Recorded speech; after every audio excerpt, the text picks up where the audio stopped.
Good morning, good afternoon, everybody. Kamari Ellis here. Welcome to another edition of Wealthy Wednesdays, which is a segment of the Finance Rebel Show. Again, I'm Kamari Ellis. I'm the head rebel in charge. And every Wednesday, I come to you guys and talk about whatever's on your mind regarding money, stocks, taxes, business. It doesn't matter. If it's about money, we talk about it. I love all things money, all things business. So everything's fair game. I wanted to actually talk about, well, I was thinking about hijacking this one, right? And I was thinking about talking about scams, but I think I'll make that a separate video. I've just been seeing so much shenanigans that's been going on. People planning marches, people filing court documents. There's all kinds of stuff going on. And I feel like a lot of pain could be avoided if people just took, more time in educating themselves. If they took more time to evaluate people. And that's not to blame the victim, right? Because allegedly, there are a lot of people that have been abused, taken advantage of, mistrust or use their trust against them. And, I just really feel like, again, a lot of this could go away if people had a little bit more education. But, it's all sad. It's all drastic, in my opinion. And oftentimes, it's many people in our own communities.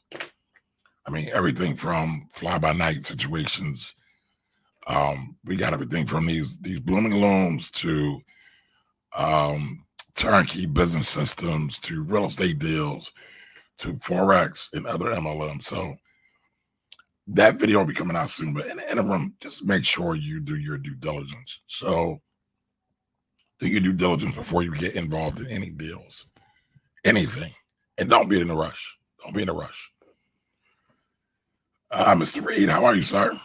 Welcome. Cherry Entertainment, how are you? Welcome. All right, so we got a question. How do I feel about Microsoft's TikTok or the Microsoft TikTok deal?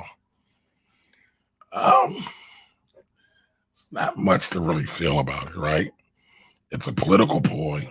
It's a political tactic, in my opinion, to further be distracted by. TikTok is like the fastest growing social media platform in the world right now, and everybody loves it. There's not a whole lot of drama on there. It's a feel-good platform.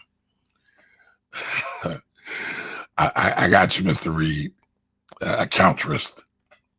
Ms. Edith, how are you? And it's ultimately, in my opinion, it's being used as a pawn to further the Chinese United States trade debacle that's going on right now. So that's, kind of my feelings about it. Could the Chinese be, misappropriating our data, getting a lot of our data and using it? Maybe. But so is the United States. So, and I'm not trying to be bombastic or polarizing. I'm just saying. But hello, Ms. Edith, I see you're on 2 platforms now. You didn't miss anything. You just got here. I just got here. We just getting going. Just getting going. Oh, I appreciate you. Do me a favor, share it to my personal page. For some reason, I've been forgetting to share it out before I go live.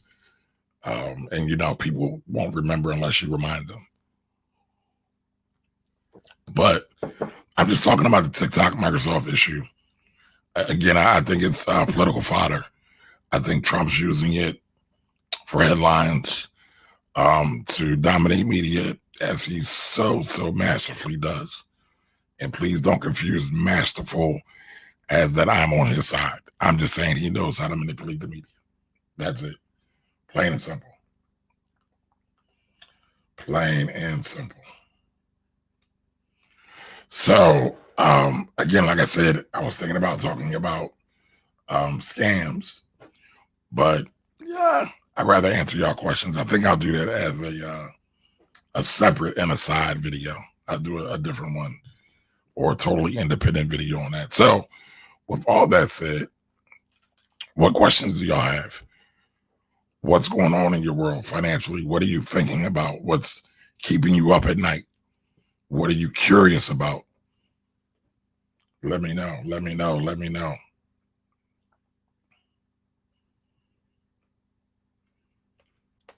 So tell me this. It's August 5th. We're squarely into the third quarter. Fourth quarter will be upon us in 2 months. With everything that's going on, what are your goals looking like?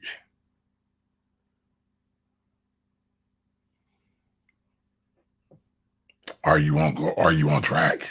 What are you doing?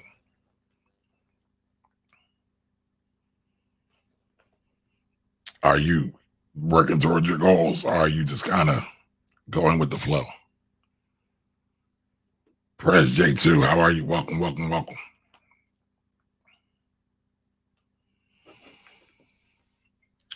So if nobody has no questions, because I know everybody's still kind of logging in, I'm going to start looking at the markets.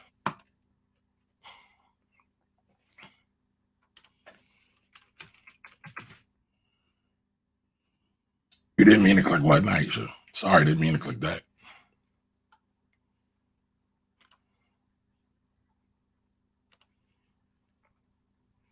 What didn't you mean to click?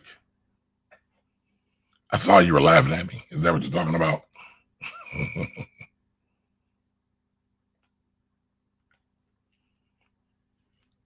So, like I talked about the Apple split. You didn't see the video, Miss Edith? Apple splitting 4 for 1. Matter of fact, I think you were on that video. I did a whole live for it. Apple splitting 4 for 1. So for every one stock that you own, you will get 4 or 3 more, or you will have 4 at the end of the day. My homegirl, my partner in the Black Wealth Project, Courtney Richardson, actually did a wonderful piece on the Apple split. Because it's always good to cover things, but she did an excellent job on it. So we want to talk about Apple.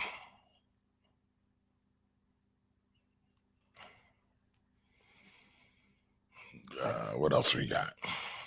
We got some people coming in. All right. Mr. Allen, how are you? Karan, how are you? I don't know if y'all got a chance to see this. Me and Karan did a live last week. I helped him out with his QuickBook issues.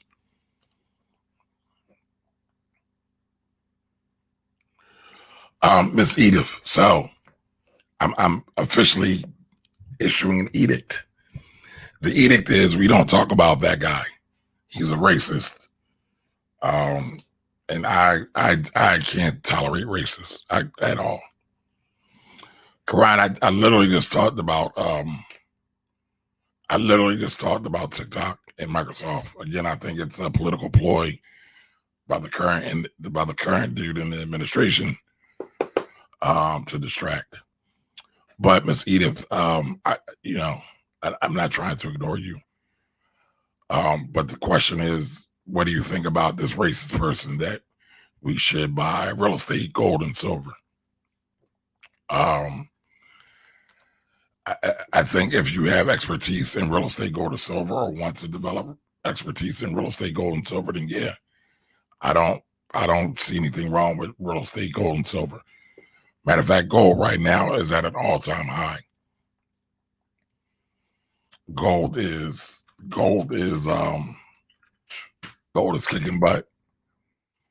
I don't know if it will continue that way, but gold right now is, I want to say, the top performing asset. Right now, it's definitely outdoing the stock market right now. So in 1 second, I will pull it up on on the screen and we can talk about it. Silver very much tracks gold. I know I talked about silver and gold and my thoughts about that.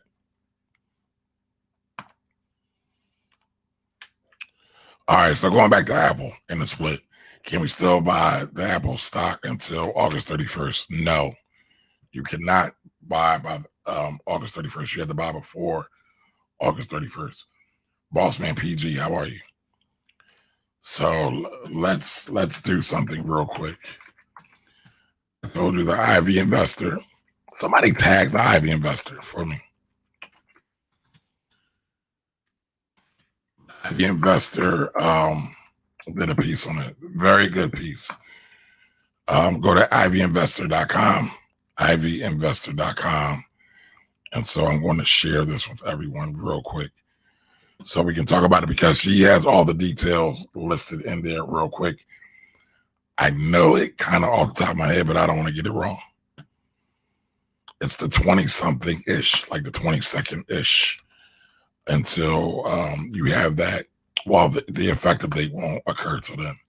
But rather than guess, let's just go to my fellow Black money advocate who's always out there helping folks in these streets.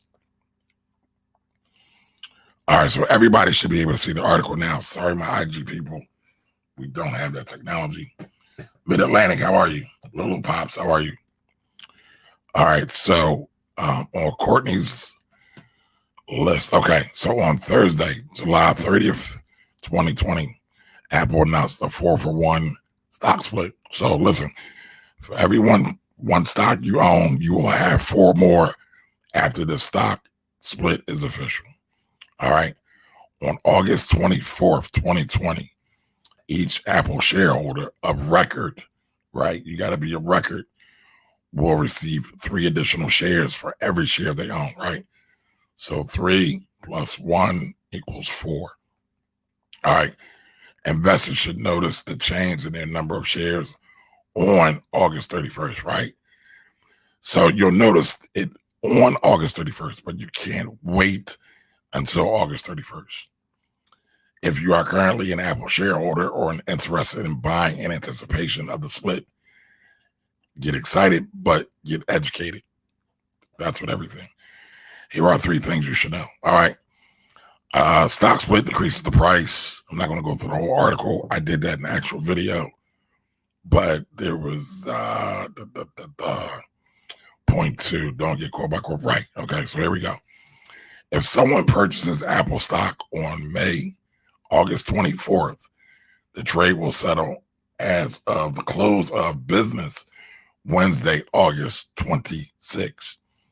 So remember, you have to be an investor on record by August 24th. The trade does not settle. So let's say you buy on August 24th. The trade does not settle until the 26th. Meaning you will not be of record until the 26th. All right. So I'm going to read this piece of the article. This new Apple investors will not receive the 3 additional shares they believe they were entitled to, and the value associated with them. In other words, their investment will be reduced by 75%. All right. So to be an owner, this is the part I was looking for, to be an owner of record on Monday, August 24th, an investor must have to purchase Apple stock no later than August 20th. I got that. Somebody put that in the chat for me. Put buy Apple stock. Well, no, don't put buy Apple stock, because then somebody's going to say I gave them a recommendation. Somebody put, if you want to take advantage of the split, you have to buy by August 24th, okay? Oh, I just messed that up. You have to buy by August 20th. Forgive me, folks. August 20th. You have to buy by August 20th. August 20th. Just put August 20th in the chat for me. Somebody, please. I see we got some new joiners here. Deneen Super. What's up, Super? Guess what I did today, Super? I did what you always told me to do. Miss Lady Ace, J Rock, Hickey, how are y'all? Welcome, welcome, welcome. Roto Doctor and Miss Mitney, welcome, welcome, welcome to Wealthy Wednesdays. All right, so listen, August 20th, you got to buy Apple shares by August 20th in order to take advantage of the stock split. Okay, so Mars 5 Graphics asked, wondering if it's worth buying just one piece of Apple stock. Man, you know what? I bought $1 worth of Apple stock. And my $1 worth of Apple stock is, last time I looked, it was worth $1.36. That's a 36% return. I bought it sometime this year. I don't remember when. I brought it as an experiment to show that instead of wasting your money at Starbucks or any other store, when you start to buy stocks, you can start to invest your money, even if it's as little as $1. You have the opportunity to make more money, even if it's $1, right? So $1 in somebody else's pocket is guaranteed not to make you any money. But $1 invested into something else, like a stock or a bond or an investment, at least gives you the opportunity to make money on something else. All right. So that's why I did it. So in my opinion, if you are in the market to invest in Apple, it can be a good investment over time, right? We don't do any get rich quick stuff. None of that. I don't talk about that.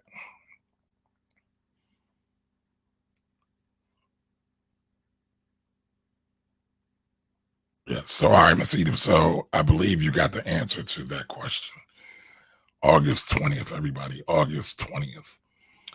Listen, if you have any questions, put them in the comments, put them in the chat, and let's get it on, y'all. And yes, Ms. Edith, gold is over $2,000, $2,000, all-time high. That was what I was about to pull up until y'all asked me the question. So give me 1 second to transition over, and I will do just that. So what other questions do y'all have? Tell me what y'all thinking about, what y'all got. Anybody been paying attention to politics? Congress is still monkeying around with the new stimulus package.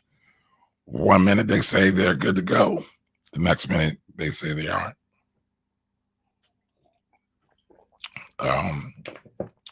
Republicans and Democrats are trying to come to an agreement on how much unemployment insurance benefit they are going to give from the federal side on top of the state benefit. Previously, it was $600. The Republicans are proposing $200. I believe the last proposal they got is $400, and the Democrats are holding firm. They said they want $600. $600 additional dollars at least until the end of the year. Deneen, what are the top 5 stocks a new investor should take a look at? Well, I would say buy what you like or buy what you love. Buy what you already use. If you can't figure that out, right? And so let me back up. If you drive a Ford and you like your Ford, maybe you buy a Ford stock.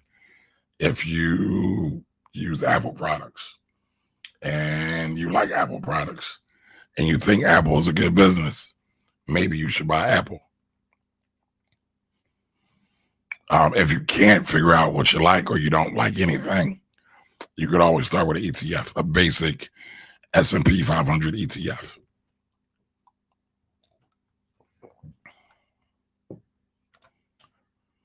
All right, so I got gold up on the chart. Now, I talked about gold either last week or the week before last. In Atlantic, you listen to my podcast today, the ABCs of LLCs and corporations. What did you think about it? Did you give me a rating and review? By the way, everybody, hopefully everybody has listened to my podcast, The Finance Rebel Show. If you haven't, please go over there and give me a rating and a review. And I would greatly appreciate you. I might even love you for it. So since Mr. Mid-Atlantic brought it up, hey, I might as well show you guys. So you can listen on all platforms. You can listen on Google, Spotify, Stitcher, Apple, and I'm trying to think what else. I think that's it. So, I got 5.0 rating. Well, I got 5 stars. I'm averaging 5 stars, and I have 4 ratings. Come on, y'all got to listen. There's some good stuff over there. But I appreciate all the comments, all the listens, all the stars. So appreciate you. Appreciate you all. All right, back to the stocks. Back to gold.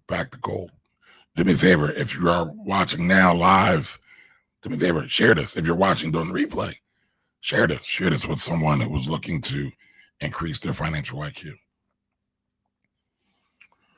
All righty. So we are going. So for real now, we're going back to gold, y'all. We're going to talk about gold. Because gold tends to run up during times of panic. Everybody's still worried about Corona. It runs up during times of uncertainty. Everybody, again, is worried about the management of fighting Corona. Everybody's worried about upcoming expiration of unemployment benefits. Everybody's worried about the moratorium, the rent moratorium expiring, the mortgage moratorium expiring. Even credit cards are starting to get leery if people don't get a better or a new and improved unemployment package. Credit cards are anticipating a lot of defaults as well. 75 kids, welcome. The guys and investors in the house, how y'all doing? Welcome. Everybody go follow the Kaizen Investor. Gia is awesome. She does something every Sunday. I do something every Sunday too. But listen, there's no competition. At least not in my eyes. Just brother and sister supporting each other. And she does a lot of great interviews. So check her page out, y'all. All right, so if you see this here, why do I have 2 lines here? Can somebody tell me why? So let's see. So I have gold up on the screen. Each bar represents 1 month. Now, y'all see I got some arrows up here because I was showing somebody something. Don't ask me who. The first arrow is showing an upward trend. That gold was an upward trend. This goes back to, it might have been y'all actually. This goes back to 1999. Gold has been in the uptrend. And then we got to about 2011. Gold hit an all-time high, around 1800. Then it dropped and kind of flattened out. And then it began to pick up steam again around the end of 2018, beginning of 2019. And gold was at 1375. Now, y'all saw Miss Edith post that gold is now over $2,000. Gold is on a run. Gold is on a tear. And so gold moves in times of uncertainty. And silver, because going back to the question, silver moves very much lockstep with gold. Now, the last time we talked about this, I said that I'm not really a big fan of holding gold because during these downtimes, it doesn't pay any dividend. You're just holding the metal. I would actually rather own an ETF called Gold Miners. Again, that is not a recommendation. This is all for educational and entertainment purposes only. So don't say that Kamari gave you a recommendation. It's not investment advice. So, I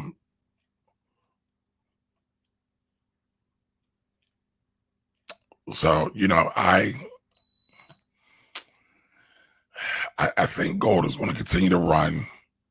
as long as we have pandemic issues. Mrs. Ellis, how are you?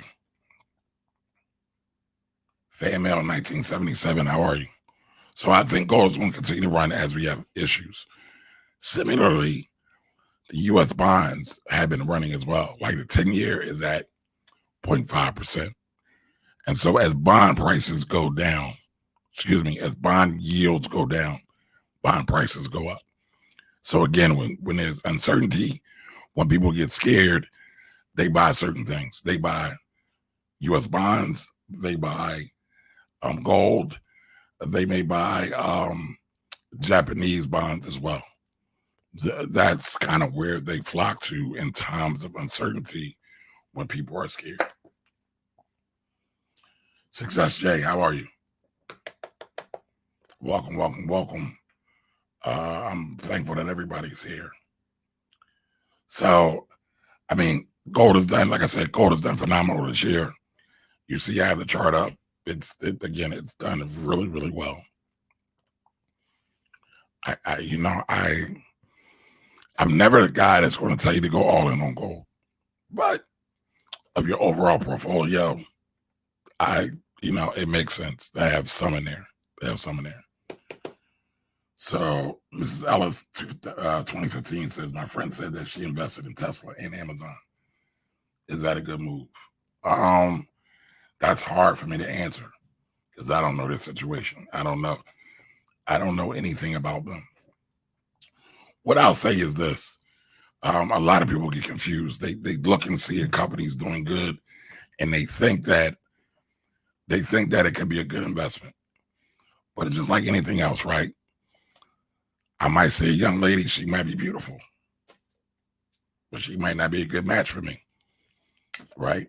Stock looks beautiful. It might not be a good match for me or you, right? It really depends on what your goals are, what you're investing for, what your plans are.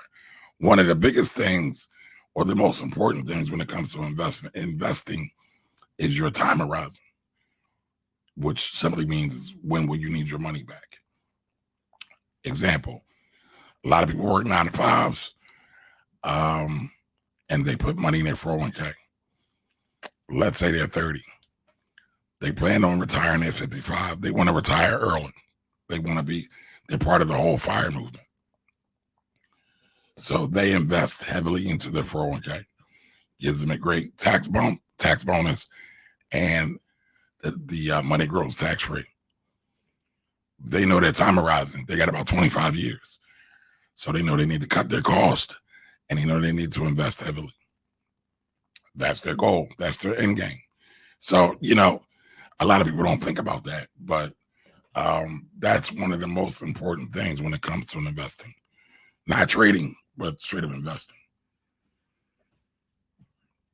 So Sunny 5 Kid said, I don't see a title under ABC LLC Corporation.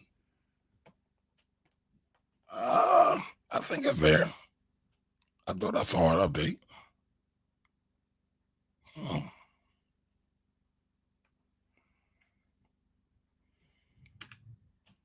That's interesting. I don't see it there. The last episode I see is tax advice for real estate investors and house flippers. I got to check on that. Thank you.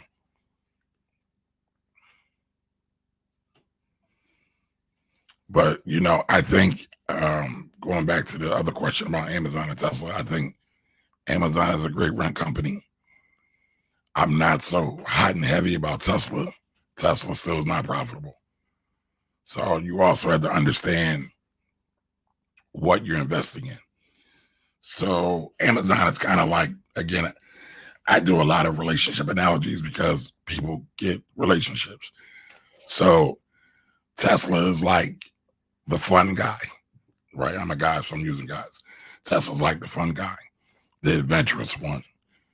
Amazon is the safe, sure bet. They're established.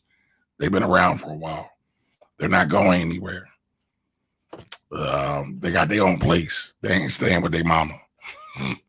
Tesla still kind of staying with their mama, right? Tesla just got, they just stopped getting a lot of tax breaks, right? So they've been getting a lot of help for a lot of reasons. And people love Elon Musk. Now, I don't own a Tesla. I actually would like to own a Tesla one day. All reviews and everybody that I know who owns one love the product. They love the product, but they just can't seem to get it going. Yes, honey, I'm not sure why that is. Do you listen anywhere else? Are you on Spotify?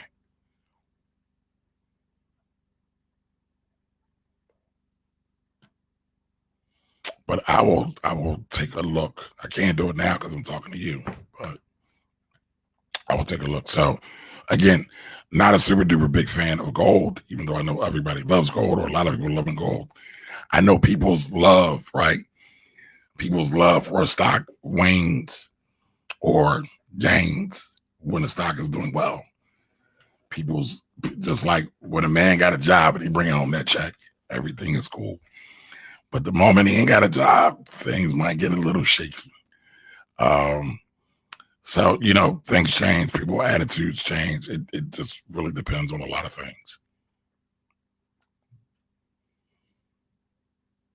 Yep, get excited but educated. I think Courtney said that. Yes, going back to the Apple thing. Thank you, Miss Carol. So what you got, Karan? All right, another question about Apple. Excuse me. I read, and you may have said something about this from Courtney's article. If I sell a couple shares while the split is settling, I will still get the actual 3 shares and the higher share price cashed out. Am I understanding that correctly? So if you sell it before a record, you won't get anything. If you sell it after the record or the date of record, you probably will get the shares. You will get the new shares. TikTok is a privately owned company. TikTok is not publicly traded. So no, you won't see TikTok. Well, yeah, 9 times out of 10, you won't see TikTok at ETF. Nixon Thomas, what do I think about Groupon? I actually own a couple shares of Groupon. I didn't buy it though. I'm a part of the affiliate program on Robinhood. So when people open up accounts, they get free shares of stock when they open up under me, and I get free shares of stock. And Groupon was just so happened to be one of them. And I'm not a fan of Groupon. But I got it. I didn't sell it yet. Because I said, well, maybe they'll figure it out. But let's look at it. Let's go to the charts. Groupon. Let's see. I think Groupon's ticker symbol is GRPN. But I'm not sure. Yep, GRPN. There we go. Nixon, do you own this? Do you own Groupon?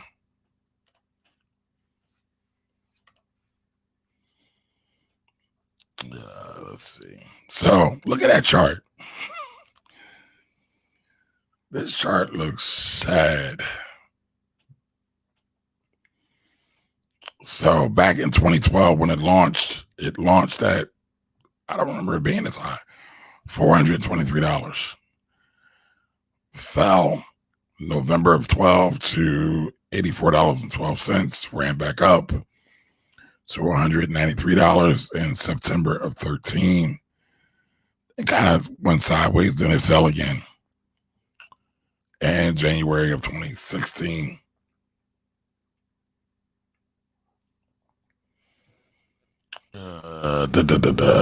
Then again, kind of sideways, and then Corona broke out.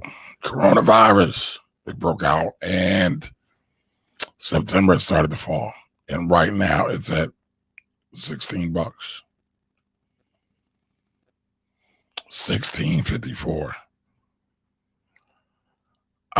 With people not shopping, as much, and so many bankruptcies and store closings. Like Dunkin' Donuts just closed 800 stores, and I mean, and that's small in comparison, but if people aren't going to Dunkin', that tells you something. And I know they were lower performing stores. Same thing for McDonald's. They're closing McDonald's. I don't see. I'm not going to say Groupon is going to go out of business because I don't think Groupon has a large overhead. But I just don't see where they're going to get, where there will be a catalyst for the stock to go higher. I don't see it. Man, y'all are loving this TikTok Microsoft thing. This is the third or fourth question about it. Mid-Atlantic, I think TikTok Microsoft deal is I think TikTok is a political ploy by Trump and his mass distraction toolbox against the Chinese, along with everything else. I mean, they're saying it's a matter of national security.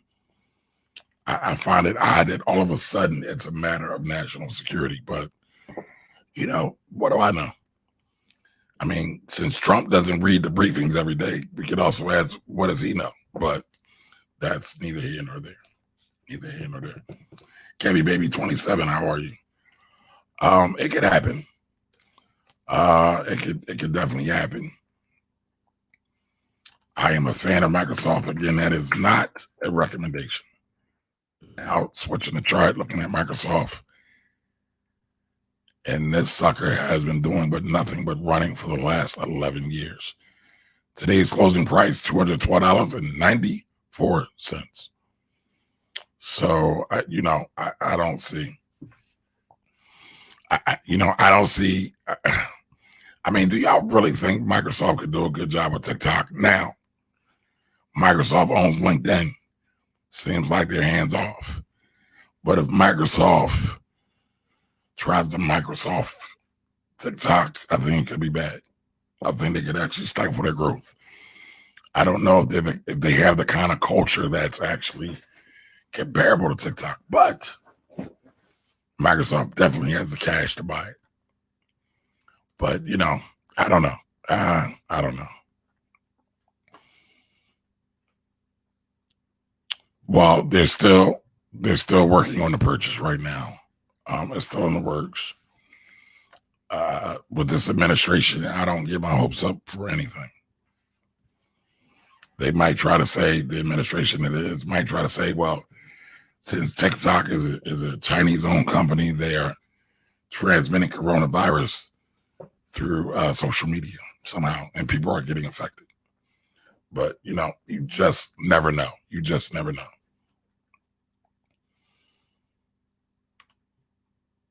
All right, so Ms. Carol says, what do you think about Vanguard FTSE? Okay, so Vanguard has a fund that tracks the FTSE. The FTSE stands for, what does the FTSE stand for? Basically, the FTSE is the index that tracks all the European countries.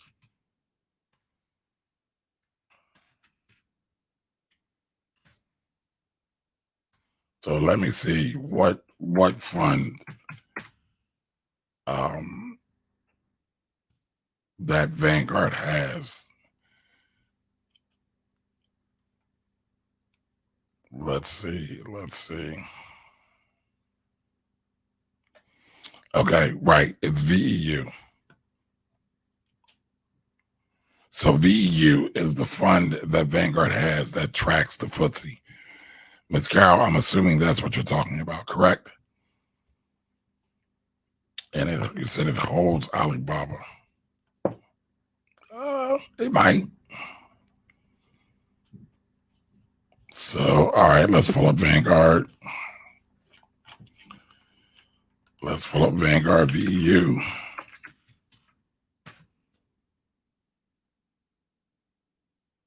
Give me 2 seconds.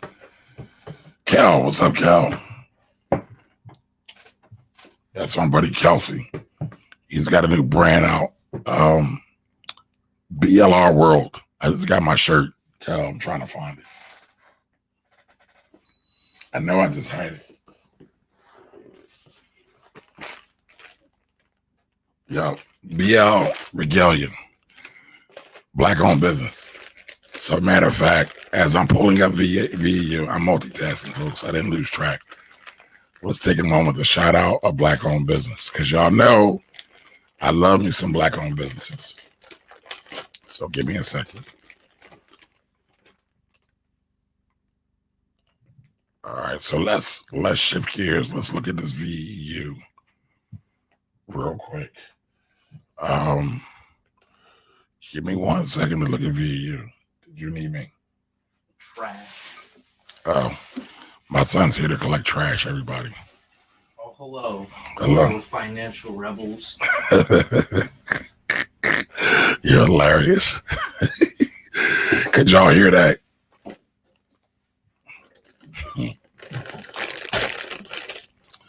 All right, so VEU.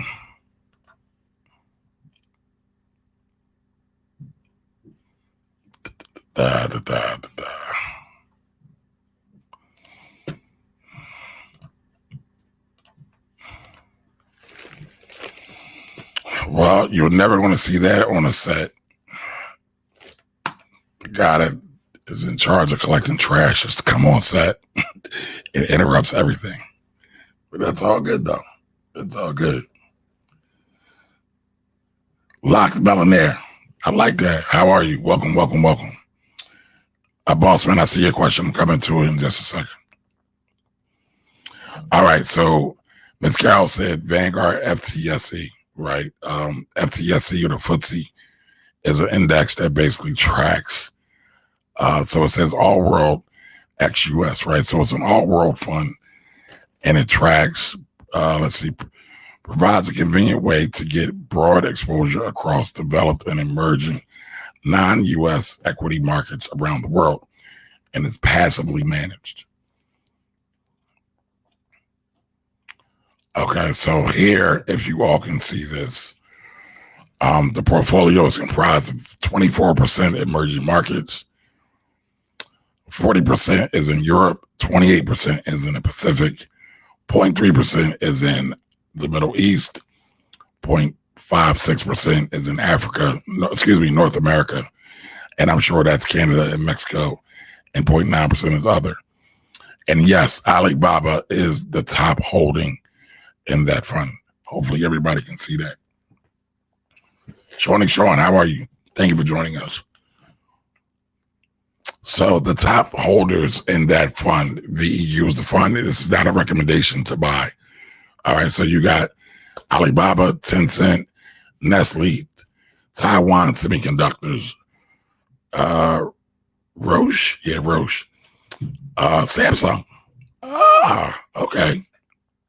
Novartis, SAP, Toyota Motor Corp, and ASML Holdings. So yes, Ms. Carol, it does have it in there. It does indeed have it in there. Minnie's favorite things, 19. How are you? All right, so this is my shirt from BLR Regalia.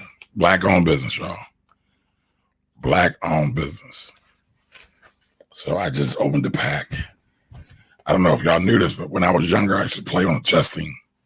I was a nerd like that. And so this is the shirt I just got. I brought it. There's no hookups. I pay black businesses. I don't ask for a discount. But that's a shirt my man Kel got for me. And this is what he makes. I like it. It's pretty dope. And the shirt feels like it's quality. Cal, put the if you're still here, put the site in there. Put the site in the chat. What do y'all think about the shirt?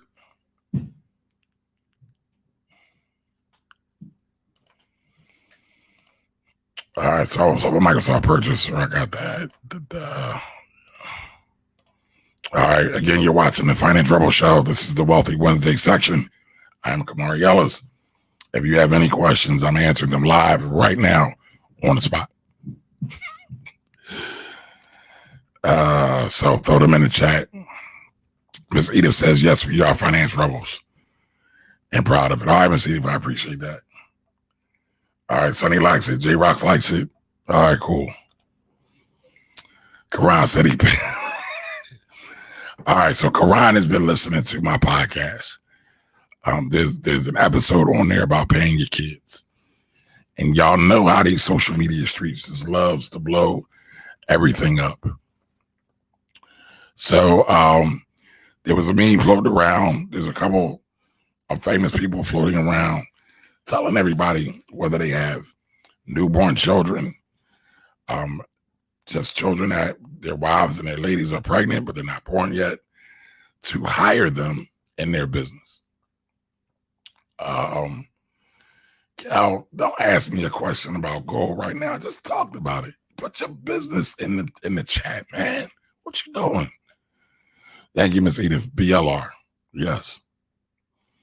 And so they've been talking about that, and they think it's cool. So yes, I can employ my son. Matter of fact, I got a meeting with my son working. I can pay him $12,000 and not pay any tax on it. They call it tax shifting.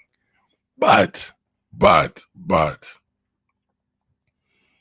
lot of people are kind of doing it as a hustle, as a way to get over. You actually need to hire your child, pay them market rate, right? And have them do some real work and bring value to the business. All right. So thanks for putting that in there, Karan. Yes, BLR. What is the website and his IG? What's the website, Kel? What's your IG? I don't know off the top of my head.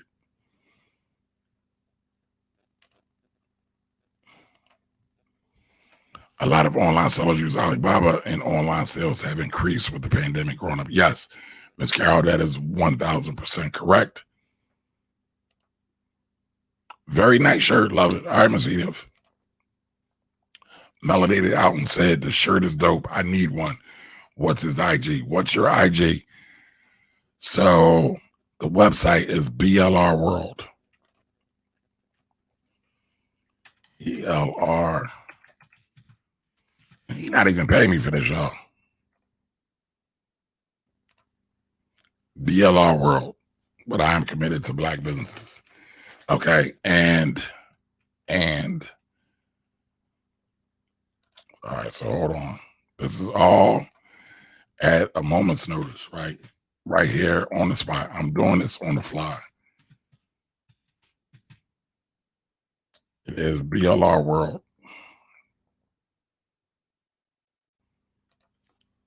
So the website, again, is BLR World. The IG is at BLR World. So everybody go check him out. Check Kel out. He makes good stuff. I like that shirt. Kel, I need this shirt, though. And I need the background in a couple of different colors. I would love to see it in red, maybe in green. I think you can get funky with the contrast. But let me shut up. I think all my e-commerce clients hate me because I'm always coming up with concepts and ideas for their stuff. And basically it's just stuff I want to wear myself. Absolutely. Black Love. I'll purchase a t-shirt as well. All right. Well, Ms. Edith, I need to get an affiliate program going with Kelsey for get all my audience to get all the stuff. I'm playing.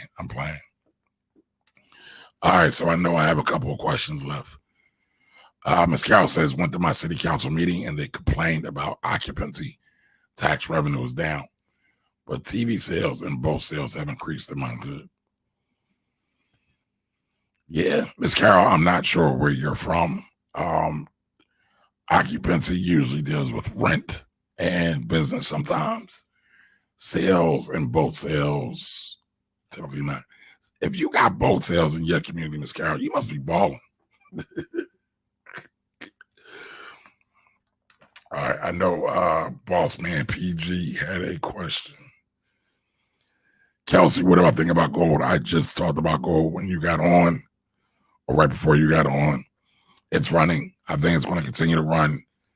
Maybe not as hard as it has since the beginning of the year. I think it might slow down some, but gold, I think, will still continue to be hot until the pandemic numbers cool off, and potentially after the election.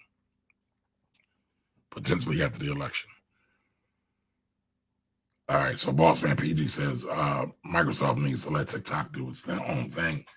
LinkedIn and Skype, they fumbled the ball. Expound on that, Bossman, because it seems like LinkedIn's still carrying the ball. Skype has lost the race a long time ago. Skype's not even a thought at this point. I mean, I know some people still use it, but I don't know. All right, so whatever. Let's see. Yeah, Mr. Al. So Christopher Allen and Carol Allen, are y'all family? Are y'all related? Christopher says, what hood?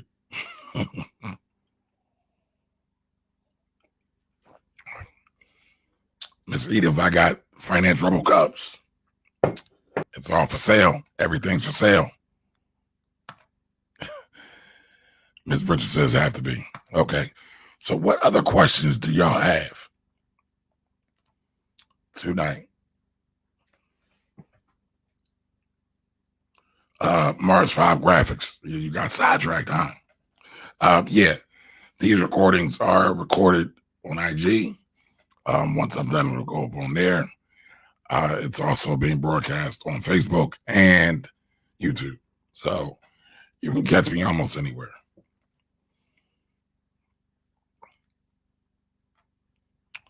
All right, so I do think this ETF that Ms. Carol brought up, VEU, is very interesting. Very interesting. Hey, man, Mars, I get it. You got to keep the folks happy.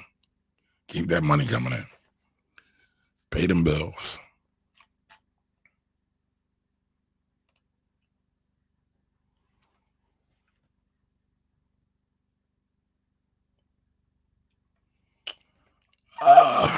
Now you're going to put me on the spot. Everybody tells me I do a bad job letting people know about my merch. Let's see if I can find it out for you, Miss Carol. Let me see if I can find it quickly. Bear with me 2 seconds.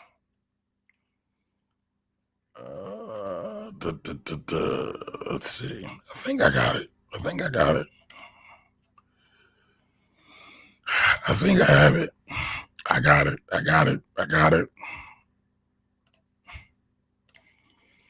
All right, who wants to look at some Finance Rebel gear? Since Miss Carol asked for it.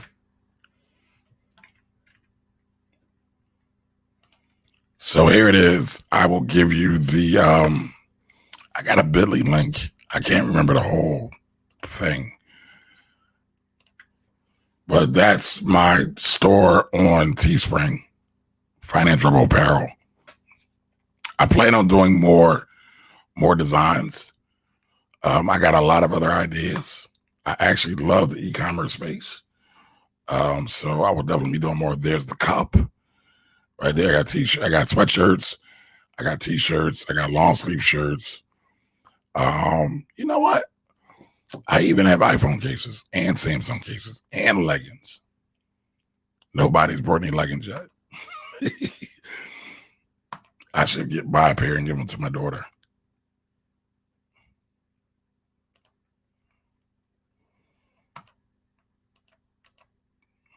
So I need to, I guess I probably should talk about this more often. I barely talk about it at all. I barely talk about my merch at all.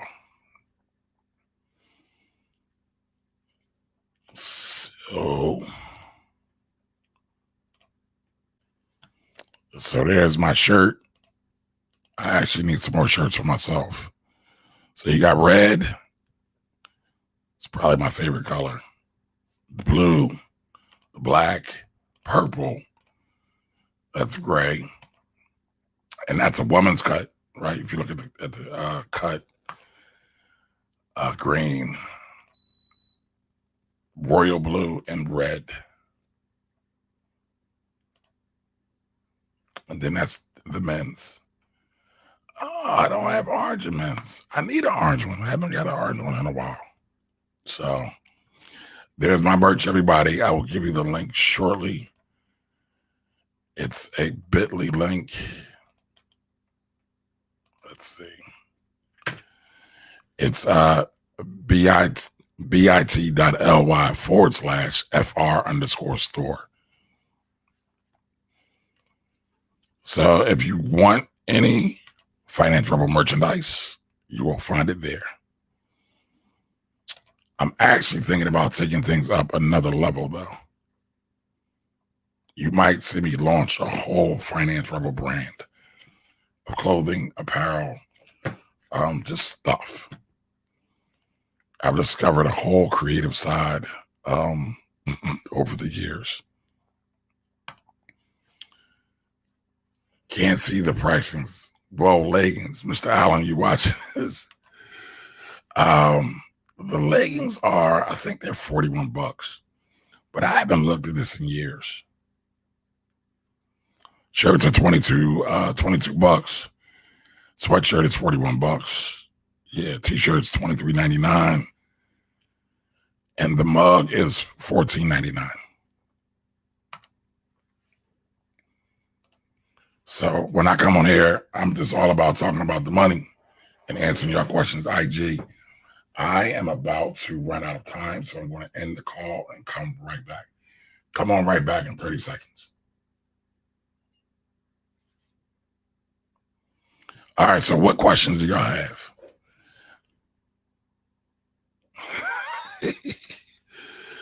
Let's cop before I increase the prices. Yeah, I got a whole new crop of ideas in terms of merch as it relates to promoting financial independence, financial literacy, just overall financial freedom. Hey, Chris or Christopher, I don't know if you like Christopher or Chris. They tripping, huh?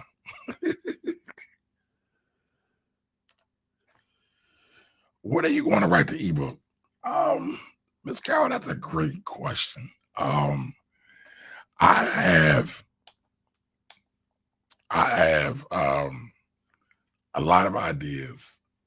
I have one ebook about 80% completed. Well, it's about 90% completed. I have some other ideas I want to write about. The first one is about the Black wealth gap and just Black wealth in general. And so I might just take some time and I might just take some time and put that out in the next month or two. Like I said, it's pretty done. I would need to get some graphics for it, put it up on Amazon, and start talking about it. Melanated Alton asks, what do you think about Live on Go? I'm not sure what that is. What is that? We got to look that up.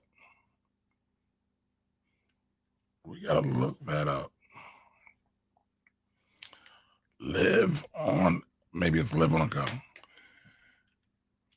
LVGO.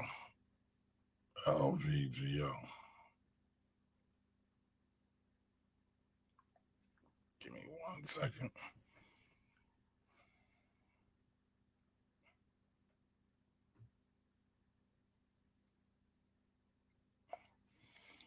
LVGO is the ticker symbol. So remember, put your questions in the comments. We are approaching 1 hour mark. I haven't eaten dinner yet, so I ain't hanging out with y'all too long.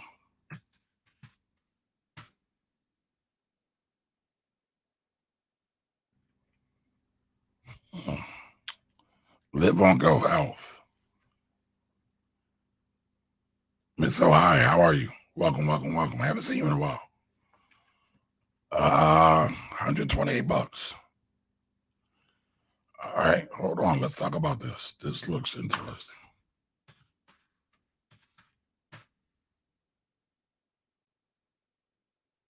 This looks interesting. Give me 1 second, folks. You're going to run through this, look at it.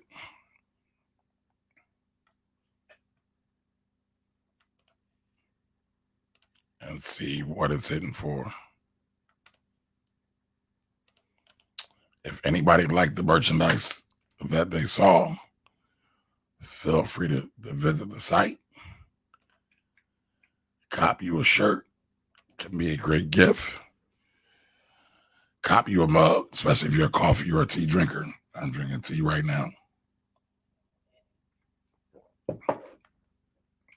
But I do drink coffee almost every morning. I'm looking to bring that down some. But let's look at this. Let's look at this.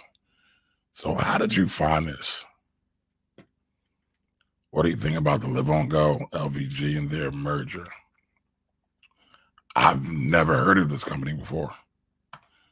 Just to be totally honest with you. I'm not going to be the guy here just, lying and say, yeah, I've heard of it. What do they do?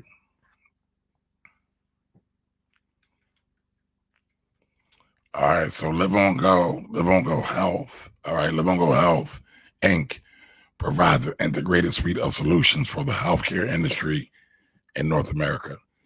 Its solutions promote health behavior change based on real-time data capture supported by intuitive devices and insights driven by data science. The company offers a platform that provides cellular connected devices. So that's like wearables, I guess. Kind of like I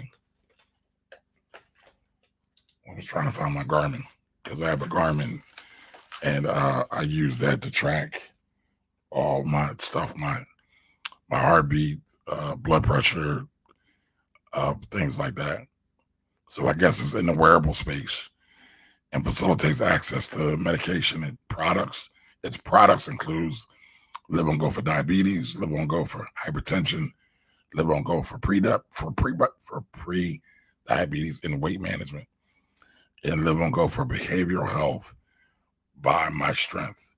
The company was formerly known as EOS Health and changed its name. Okay. Never heard of it before. Let's look at the money. See what the money's about.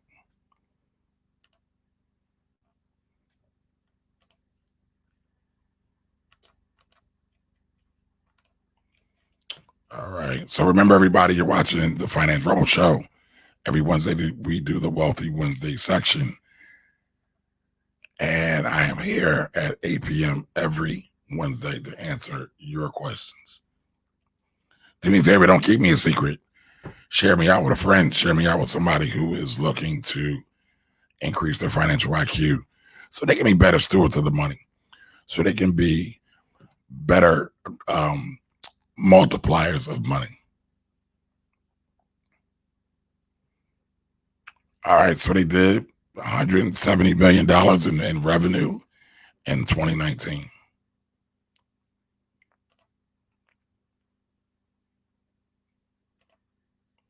Born Center 7, how are you?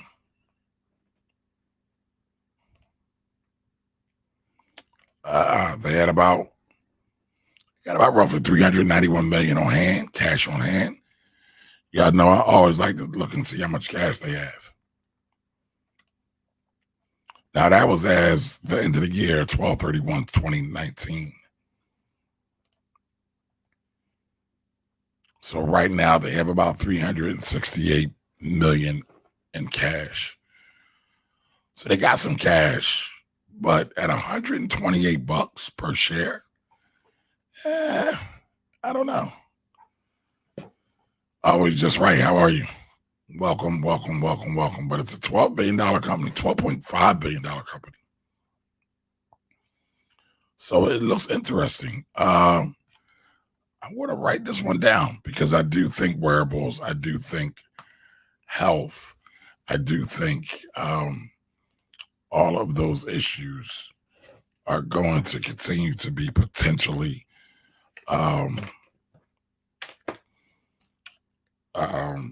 good money makers in the future because more people are becoming worried about it. So Ms. Edith, if you're watching that stock,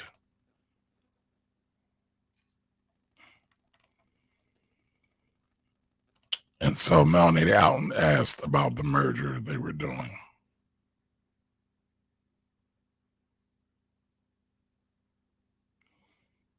Oh, they merged with Teladoc. Oh, that's interesting. That is interesting. Teladoc just released earnings too. They're making money. They're making big money.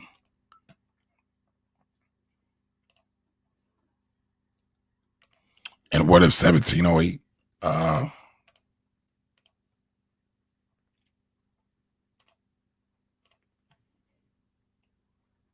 So let's take a look at this article real quick. And the sign of digital health rise, Live On Go and Teladoc Health agreed to an 18.5 with a B merger, $18.5 billion merger. That's significant.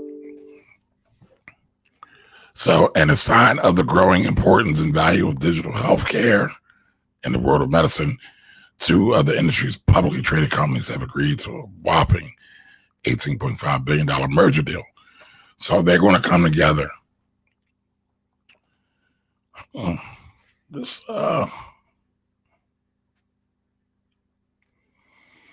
So when you look at mergers, it's important to understand the terms, right? So it says here, under the terms of the agreement, each share of Live On Go will be exchanged for 0.592 shares of Teladoc Health, plus a cash payment. So some deals will be cash, some deals will be stock. So, right, you can buy, if you're a publicly traded company, you can buy another company and just give them your stock. If you are a publicly traded company and you are buying another company, you can give them cash. And you can do a hybrid, you can do a mix. You can do cash and stocks. So here it looks like Teladoc is actually the one buying. So each share, so when you have one share of Live On Go, you'll get 0.59 shares of Teladoc plus $11.33 for each share.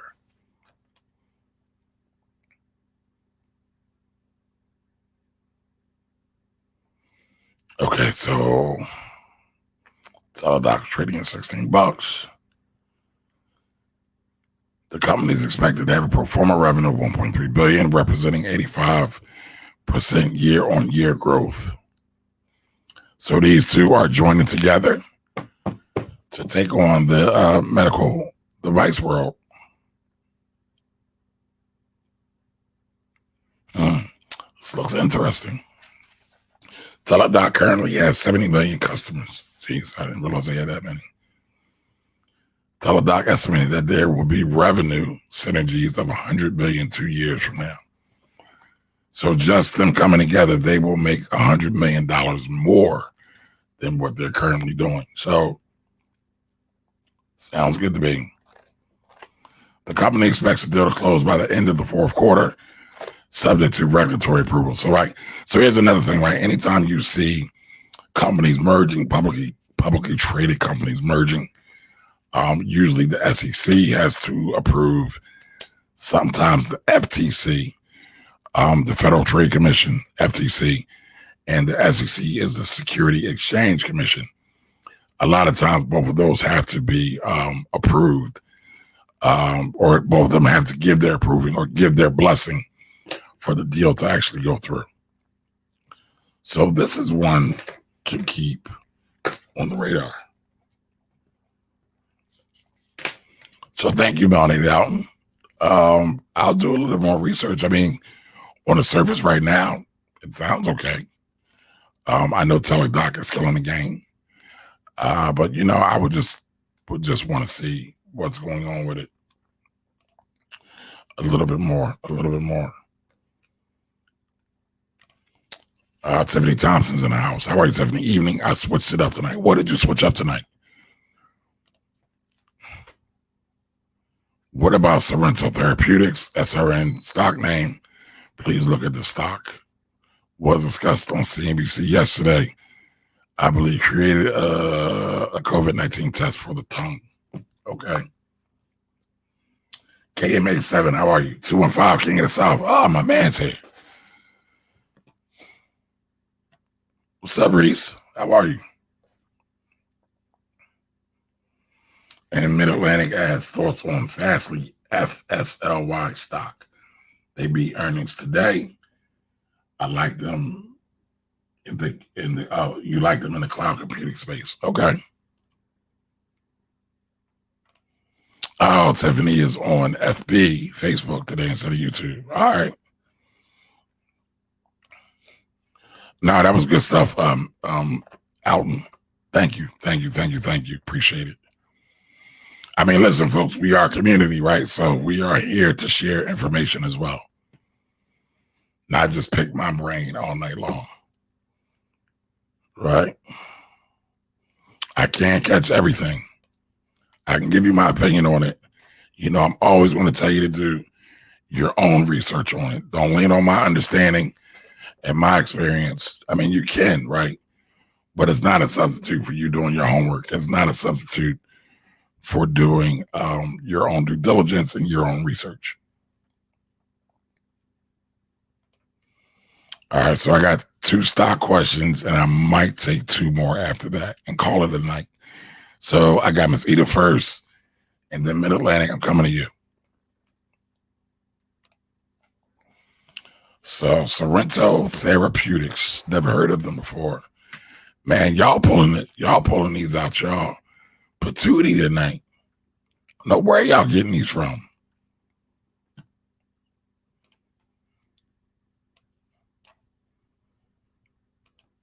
Now, Ms. Edith, have you been doing any research on this? Any research? Or did you just look at it on CNBC?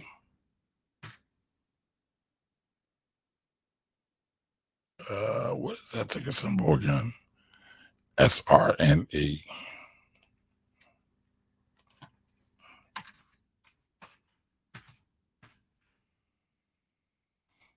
Sorrento Therapeutics. Now, full disclosure, I am not a big pharma or biotech guy. Why? I don't read tea leaves, right? Everything in pharma is predicated on FDA. So when usually the biotech companies create the drugs and then the pharmaceutical companies sell the drugs or market the drugs. And if you can't get approval by the FDA, it's your drug is dead.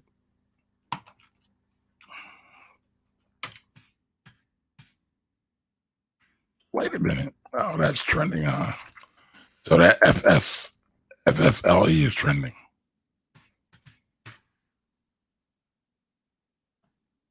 All right, so let's talk about this. Give me 1 second. 1 second while I put it on the screen. So y'all know I always tell y'all to look at the money first. I know every once in a while I'll go to the chart first, but what I would suggest is look at what the company does. All right, start there. So we got Sorrento Therapeutics, headquartered out of San Diego, California. The CEO, co-founder CEO is a Dr. Hill, H-J-I or J, I'm assuming. So Sorrento Therapeutics is a clinical stage biopharm, right? So they're a biotech company. Biopharm that develops therapies for cancer, autoimmune, inflammatory, and neurodegenerative diseases. Almost got tongue. Oh, I am getting tongue tied on a lot of these, y'all. It operates through 2 segments: Sorrento Therapeutics and Silix. I guess that's how it's pronounced. The company provides cancer therapeutics by leveraging its proprietary GMAB antibody library and targeted delivery modalities, which includes chimeric antigen receptor, T-cell therapy. All right, so let's skip over all the big fancy terms. Late stage cancer, osteo. All right, so includes, okay, so it looks like they're doing some human trials. They have 86 patients with COVID-19 doing trials in Mount Sinai.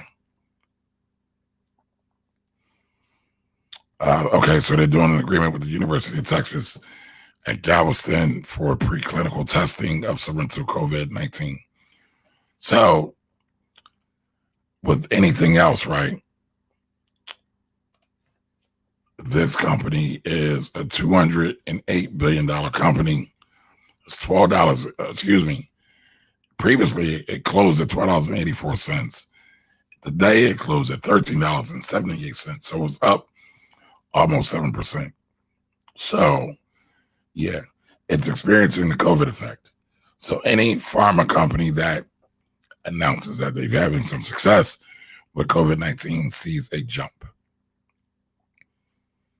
So you see this, it just jumped here. Yeah, let me make sure everybody can see this. The stock just jumped. You know, again, the stock market is based on people's emotions, right? Stock market runs on fear and it runs on greed. Sometimes it's educated fear. Sometimes it's educated greed. Sometimes it's crystal ball and bones fear, and crystal ball and bones greed. Sometimes people just make up stuff. I don't know if anybody remembers what's happening with Rerun Roger and Dwayne, but there was an episode where Dwayne was making all his money betting on football. And they got to the bottom of it and they were like, well, Dwayne, how are you so successful? How have you been doing this? He said, I bet on the prettiest helmet. Something like that. I might be dating myself. Y'all might not remember that. But that's how he made his picks. That's how some people make their stock picks. They just go off a feeling. They just go off of pure emotion.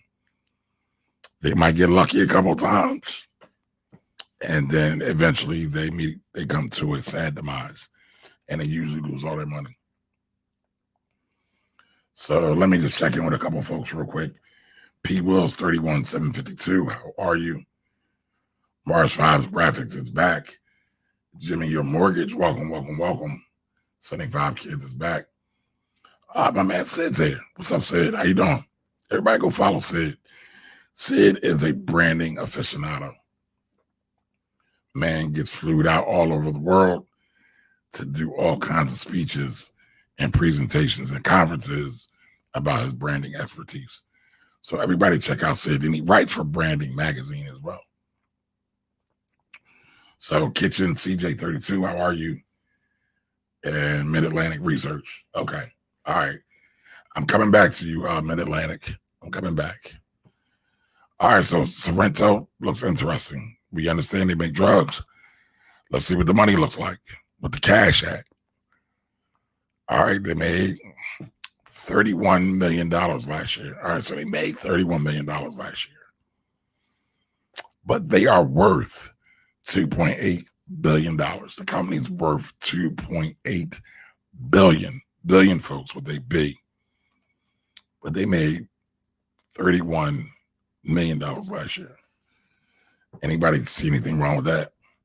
By the way, let's continue to go down this rabbit hole. And this is the other issue I have with pharma companies, especially the biotech ones.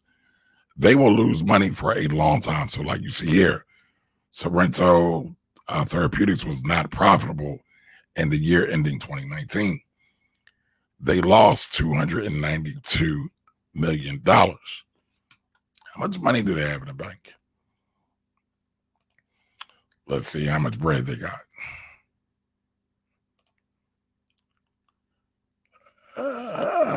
So $22 million in cash. So again, a lot of pharma companies get funding from sometimes VC firms, a lot of times from other bigger pharmaceutical companies like a J&J or Merck or Pfizer. But again, it's a really tricky space to be in. So I tend to stay away from it. Just being upfront with y'all. But again, somebody sees that jump and they wonder, am I going to miss out on the boat? I'm not really part of that gang. I'd rather buy good companies first and foremost. So it's still got a way to go. They're doing clinical trials. It looks interesting. Definitely something to keep an eye on. I would put my money into it. I would, if I were investing, right? I wouldn't put your money into it, but I would keep an eye out for it. But again, you have to do the research. Now, here's the thing, again, going back to Sorrento. If they do find real conclusive data and it shows that, not like the Hoxie, I can't even say the name of it, but the drug that everybody has been espousing that says it works, but all the trials say it don't work. If it actually comes up and it shows that it works, this stock could run. But the question is, how many other pharmaceutical companies have said their stock could work, and it didn't? And then what happens? So you just got to think about it, like that. Don't try to chase everything. It's really not worth it. I know sometimes we say, oh man, we missed out on this money. We missed out on this money. No, you didn't. Warren Buffett tells everybody the number one rule in investing is don't lose money. The number two rule in investing is don't lose money.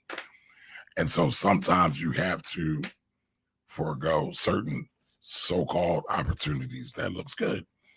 Matter of fact, I just talked about that, right? You can see a beautiful young lady walking down. Talking about me, right? I like women. So if you can see a beautiful young lady walking down the street, could be good, but it might not be good. So everything, all that glitters is not gold. Everything that's pretty is not valuable. So just keep that in mind, folks. Just keep that in mind. All right. Miss Edith Sid's IG is SYD Inc. And you can find him on brandingmag.com. Matter of fact, I'm supposed to interview Sid. We've been trying to plan it since forever. Akil, what's up, Akil? You do it. What's up, John? How you doing? Thank you for joining. Mars 5 asks, what's your suggested method of research of a company? I do a blend of fundamental and technical analysis. I'll do a video probably soon just to give you like top 5 things to look at when you are researching a company. Cash is one of them. How much cash they have on hand. All right, so Mid-Atlantic asks thoughts on Fastly, ticker symbol FSLY stock. They beat earnings today. I like them in the cloud computing space. Let's look that up.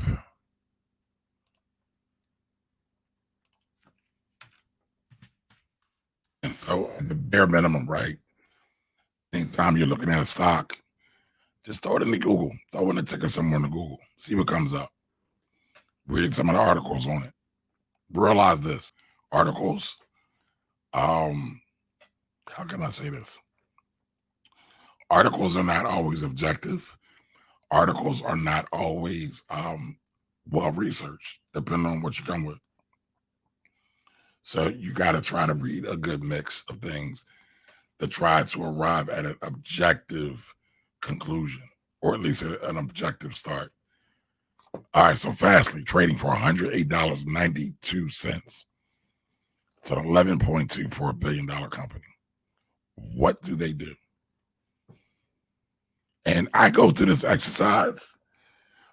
If you think about what this exercise is, it's some of the things you should be thinking about, right? When you're looking at a company. Why would I be, somebody tell me, why would I care about how much cash they have? Why would I care about how much money they make? Why would I care if they're profitable or not? All right. So Fastly Inc. operates an edge cloud platform for processing server serving and securing its customers' applications. The Edge Cloud is a category of infrastructure as a service that enables developers to build, secure, and deliver digital experiences at the edge of the internet. I don't know what the edge of the universe is. I don't know what the edge of the internet is. It almost sounds like a flat Earth thing. Does anybody believe that the Earth is flat? Just curious, because I see a lot of people believe that the Earth is flat. That the Earth is flat. It is a programmable platform designed for web and application delivery. As of December 31st, 2019, the company's Edge network spans 68 points of presence worldwide. So why does that matter?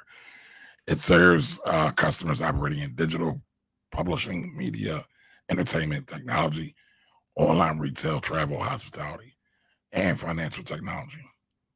Okay. The company was formerly known as SkyCash. Okay. Never heard of them before. And they're out in San Francisco. Let's see how much money they have. Okay. They did 200 million last year. And they had a net income of a negative 51 million. So not profitable. Company's not profitable. Now, just because a company is not profitable does not mean it's not a good investment.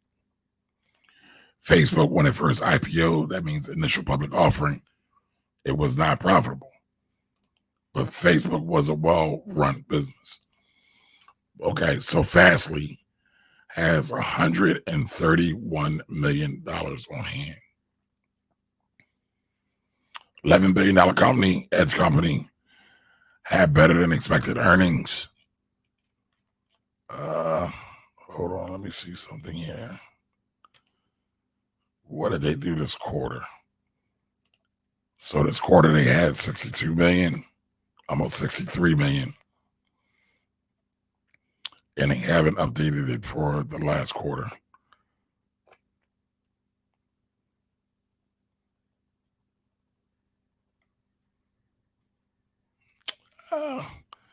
This one looks interesting. It all depends on, just how cutting edge their cloud technology is. The biggest movers in cloud technology right now are Microsoft and Amazon and Google. But stock looks interesting. Again, I'm not excited by it, but it looks interesting. And it's had a great run since the beginning of the year. Started the beginning of the year at $21.50, and today it closed at, $108.92. So that's over a 5 times return, or over 500%. Not bad. Actually, it's great. But I wonder if it's overvalued.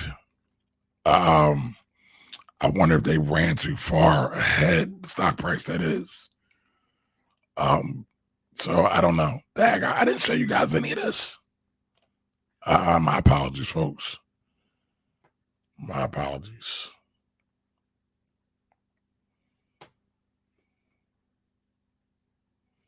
So what do y'all think?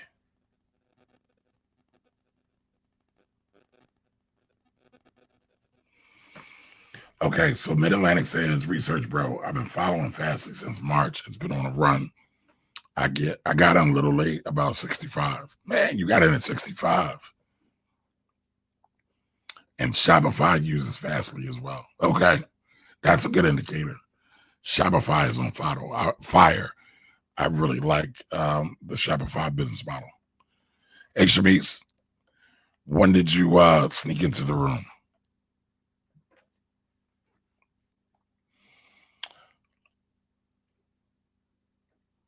Let's see here.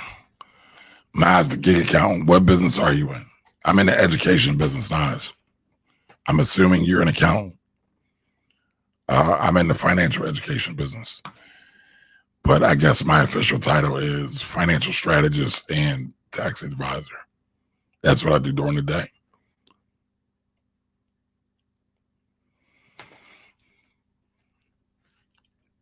All right, all right.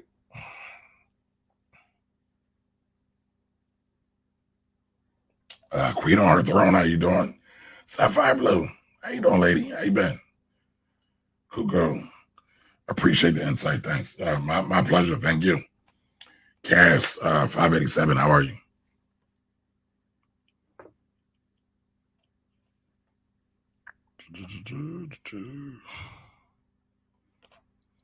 Mr. Dennis, where you been, man? I ain't seen you in a while. Miss Carol says, go on and write that boom, Camaro. Go on and write that book, Camaro. So I should write the book. Y'all want me to write the book?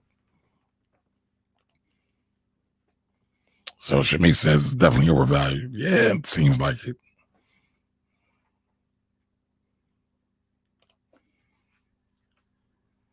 So what does the after hours price suggest? Listen, all right, I was just telling somebody this other day.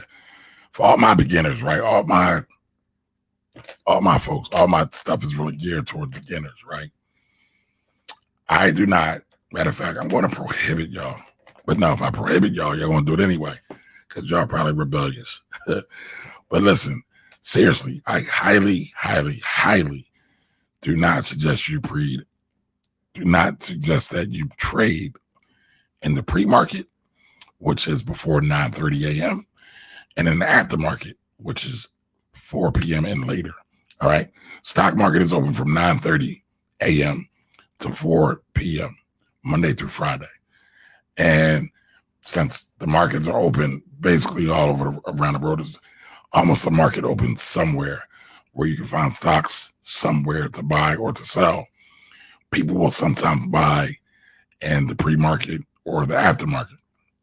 And also, sometimes you can buy from your brokers and things directly from your brokers in the pre and aftermarket.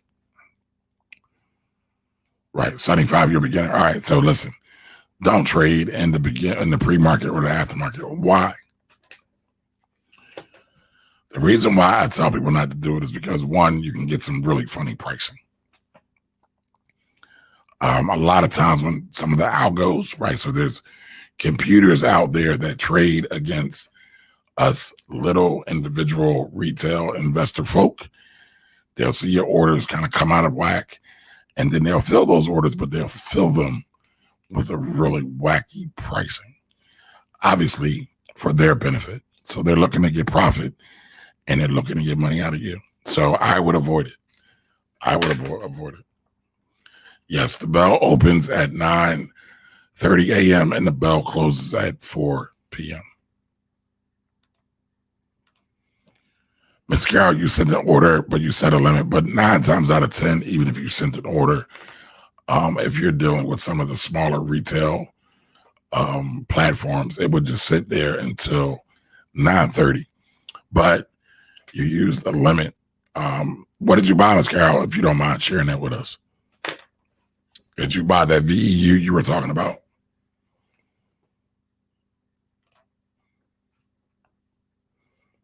My pleasure. My pleasure. How much do you make a year? I don't know. How much do you make a year? Some years I have losses. Some years I make great money. But I'm doing this here for free. So if I am not charging you for anything, I wonder why you're even asking me that.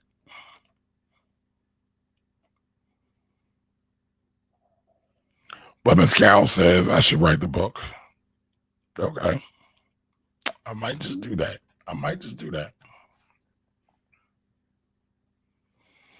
All right, folks. So it's 9:36. Oh, Miss Rhonda's here. Rhonda Cox is in the building. How are you? Just what I said. Sparkling Hoax, do you have any money questions you want answered?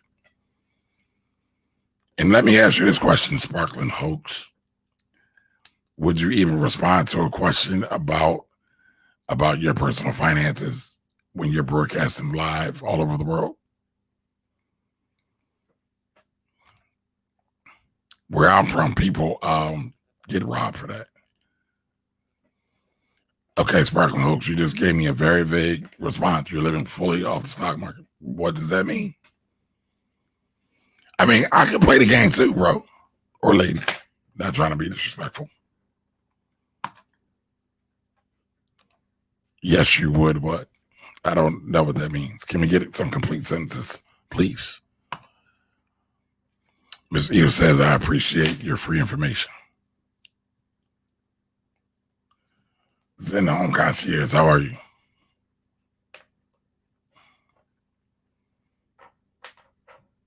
So, are you a trader? Are you an investor? Or do you just like to come into people's lives and heckle them?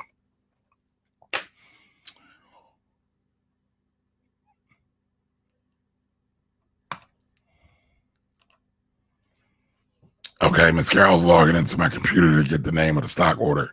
I put it earlier. I didn't write it down. What do you mean? You didn't write it down? You just did it.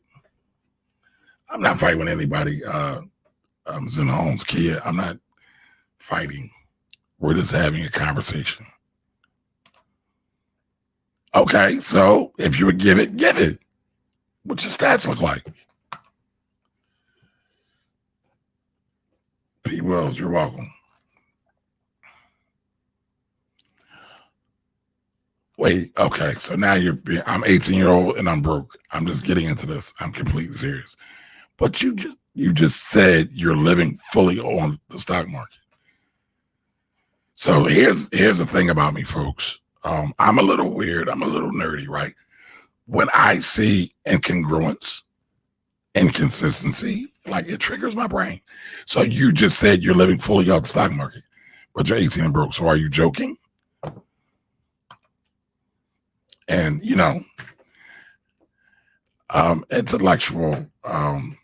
intellectual exercises, I like them sometimes. So I'll be petty. I'm 18 years old and broke. I'm just getting into this and I'm completely serious. Okay. All right, that's fine. I have a whole bunch of, if you're serious about investing, I don't know if you are. Oh, I misread it. Okay. My apologies then. I thought you were coming in to troll me. My apologies. I would say if you're interested in investing or trading, I'm not really here for the trading because I don't think it's a great place to start for beginners. I don't have a problem with trading. Again, I say this all the time and everybody still misconstrues my words. I believe you should start investing first. It's the easiest thing to do. It's the slower thing to do, but it's not as sexy. Oh, no, I don't live solely off the stock market. I don't. I have a business. If you want to know my background, if you want to know my resume, I have no problem giving you. Been in the financial services industry for over 20 years. Started off in accounting and tax, became a financial advisor, and then migrated over to becoming an institutional Wall Street investor. So I've worked at places and had authority over billions of dollars in capital. Well, not billions, a little under $1 billion. I would say start slow and invest in stock. That would be my recommendation. But as you learn, you can branch out into whatever you want. I just recommend everybody start slow and learn the markets, learn the interactions, understand why economic reports matter, and then start branching out. Understand why companies making money or not making money matter. If you want to trade stocks, if you want to trade options, if you want to trade futures, if you want to trade Forex, if you want to trade commodities, it's all cool. But I just say start with the basics, build a foundation first. And so after I left institutional, I went out on my own with a partner. That didn't work out. That business failed. So when I said some years I lose, the years The years that my business wasn't profitable with my partners, I lost money. Blew through a lot of savings. Not ashamed of that. That's part of the journey.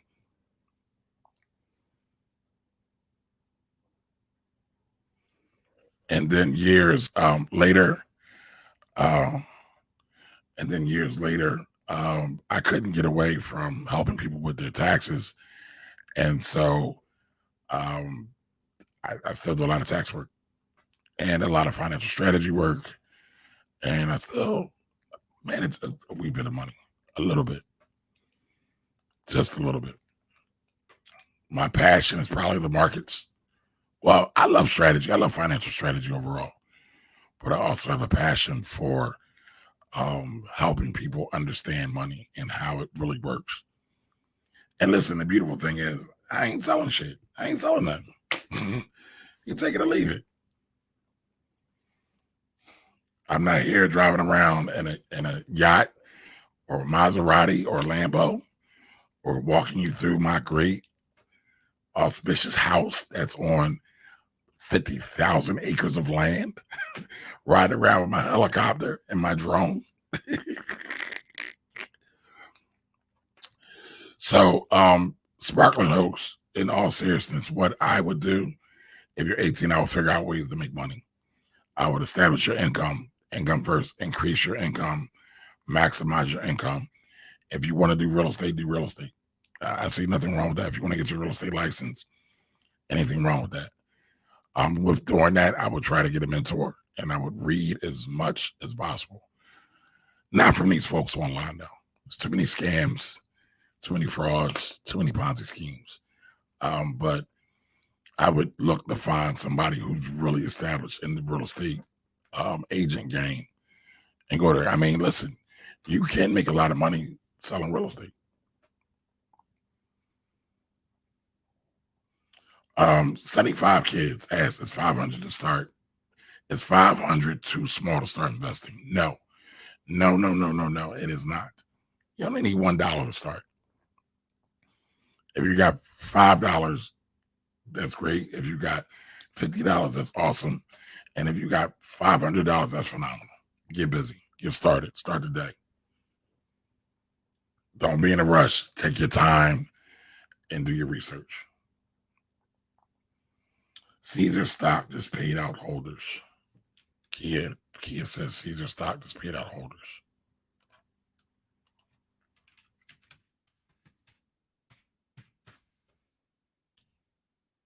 Did they do?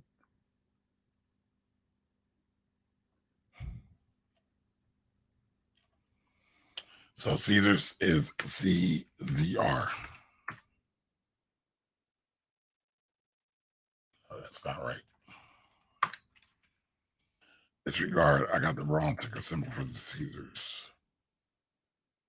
Caesars stock.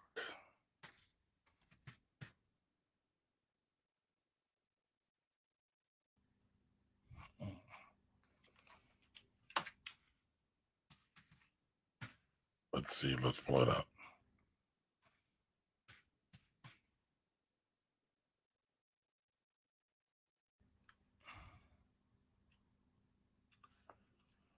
This is interesting.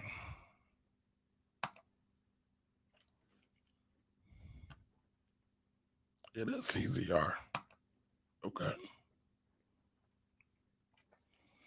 Okay, so Caesar's actual real name is El Dorado Resorts. I didn't know that. Caesar's is a $24 billion company. Today, the stock closed at $35.54. Ooh, that's an ugly chart. Started the year at, let me share this with everyone.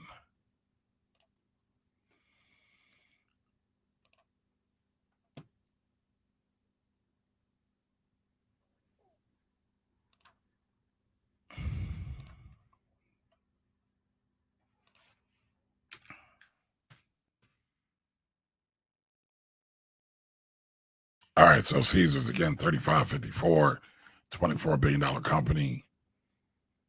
Does not pay a dividend.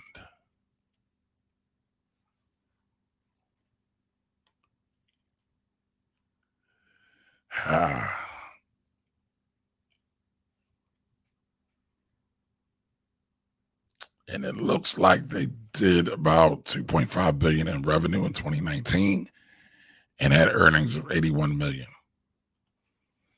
It's not sexy at all. It's a low margin business, but I bet there is a whole bunch of other stuff in there. SM Dennis, how are you?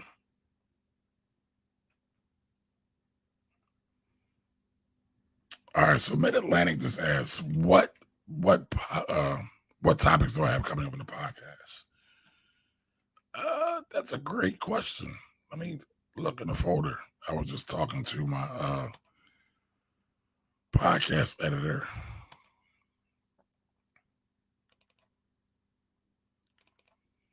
And I have about I'm on 16. So the next one that I'm uploading is one on credit. I interviewed a credit expert. So that's coming next. Then I talk about what's a hobby versus a business for taxes. The next one is 5 questions to ask when hiring a tax preparer. The next one I got coming up is top 5 stocks to buy your kids for the holiday. So I'm a big believer in buying your children investments instead of toys and clothes and things they'll be tired of in like 5 minutes. Yeah, those are a couple of things that I have coming up, and the next couple of podcast releases. I'm trying to get my back catalog all up and posted. But I got a lot. I didn't realize I had so many episodes and recordings just kind of floating out there in the nebula.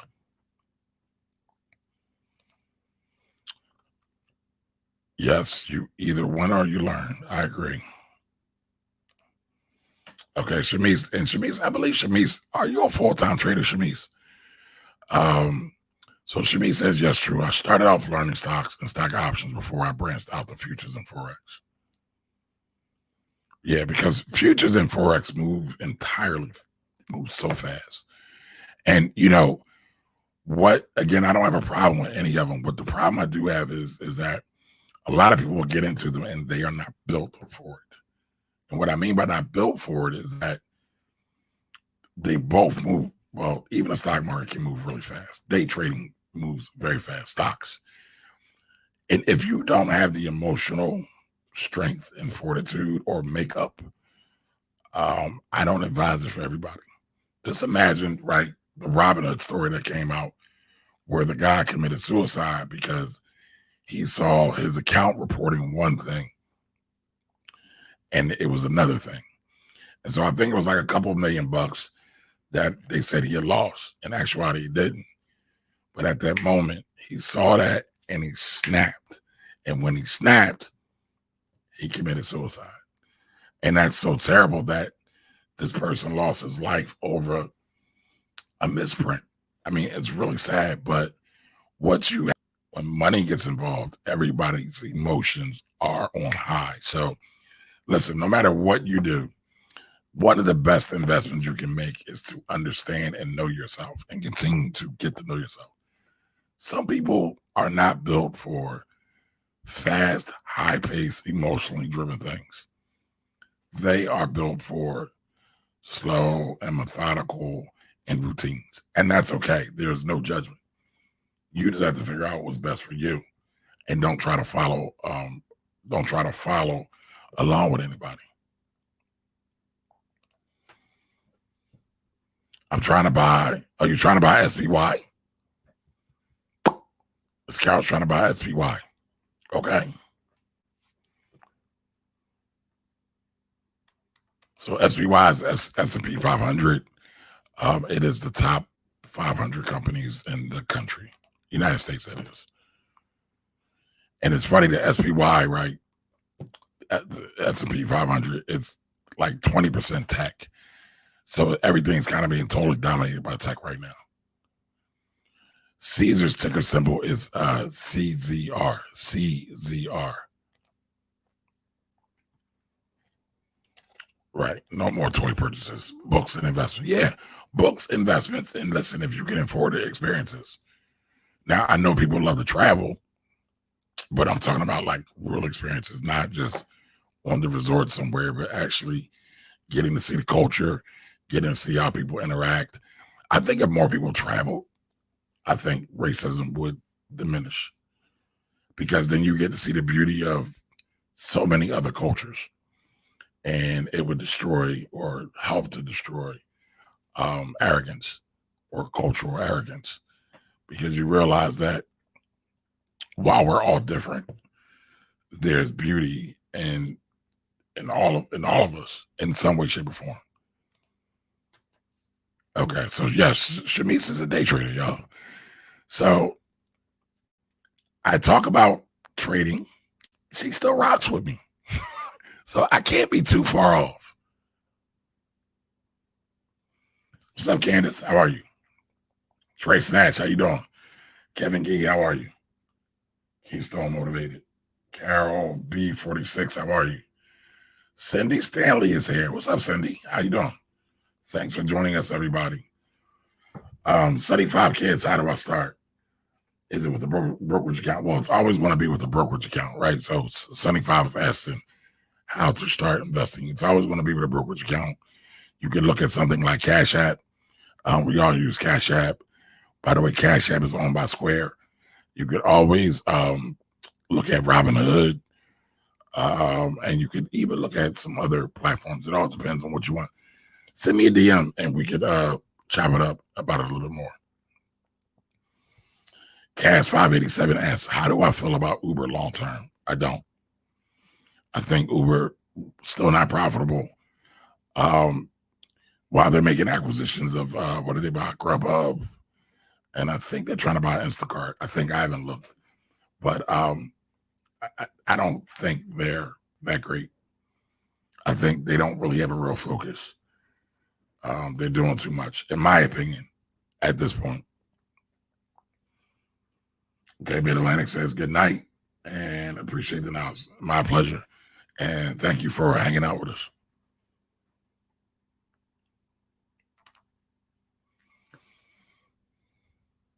Right, yeah.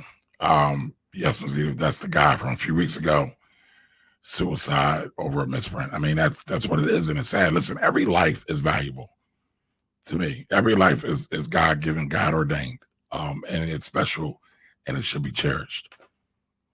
And it's really sad that he didn't understand how the pricing works and settlement works, and sometimes there's glitches in the matrix, and he decided to take his life. Now, who knows? You know, I'm not trying to oversimplify the thing, right? Who knows what else he had going on?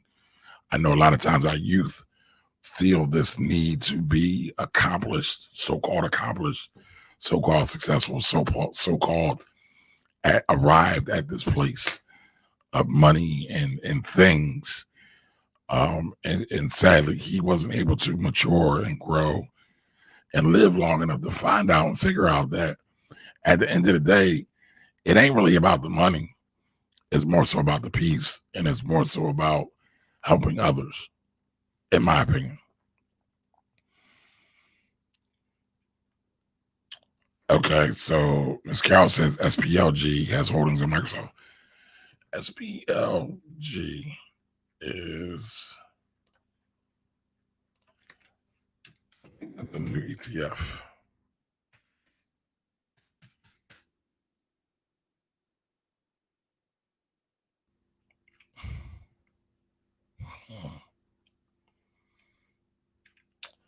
So I'm not sure how SPLG is different than SPY.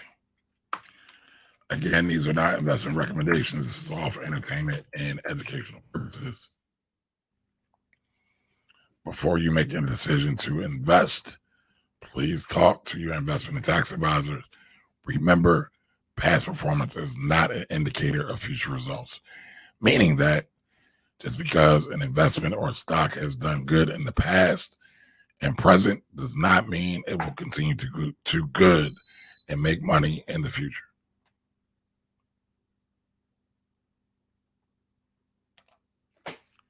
So SPLG.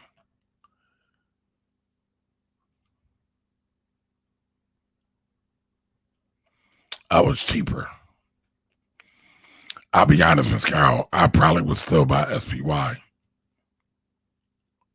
Just because there's more money in SPY than there is SPLG.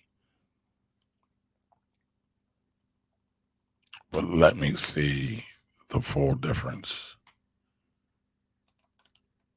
And let me share with you what I'm looking at.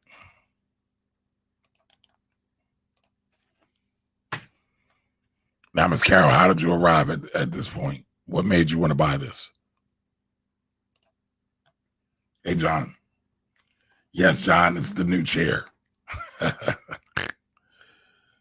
It's interesting. Sorry, but it's interesting. My fat butt kept making my old chair sink. So I had to break down and spend the money on a new chair. Oh, by the way, shout out to Miss Edith. Miss Edith gave me sent me a Cash App gift out of the blue. So I appreciate you. I don't know if I got a chance to tell you that before, Miss Edith. So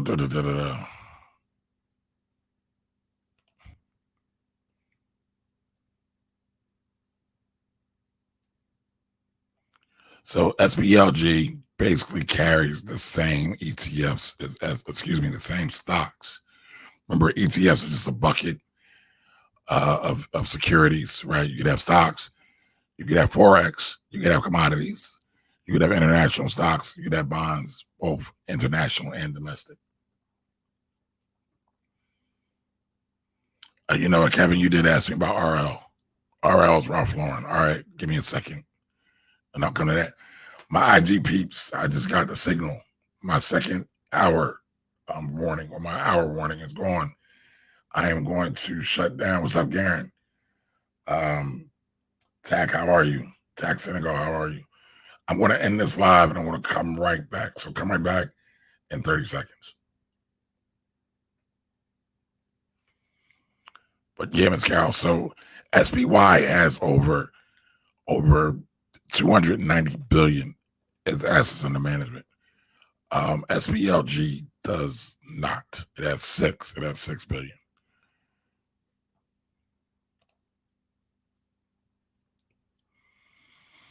And for the most part, they're the same. So right now I'm looking at the top 10 sectors. They both have technology weighing in at over 33%.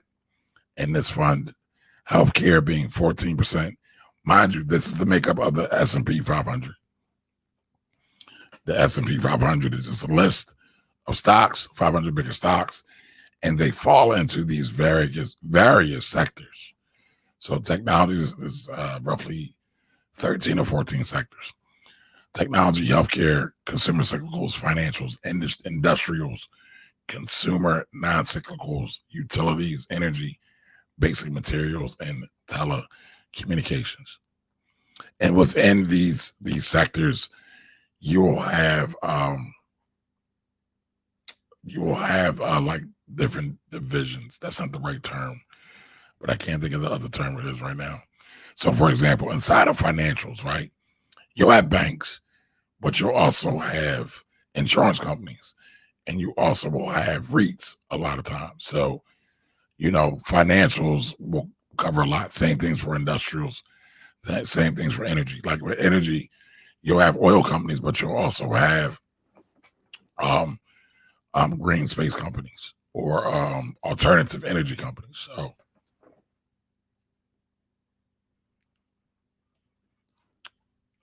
let's see. So what are the factors?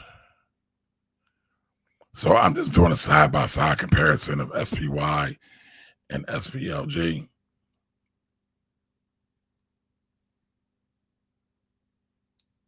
So it looks on surface, again, there's not much difference.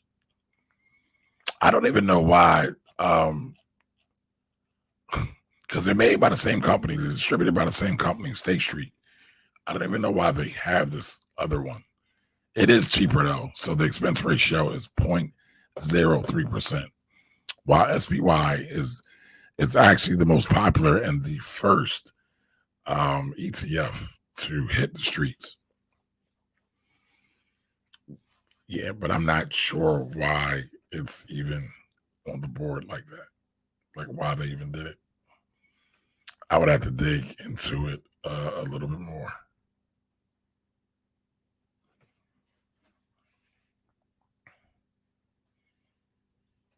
So, I mean, hopefully that gave you a little bit of clarity.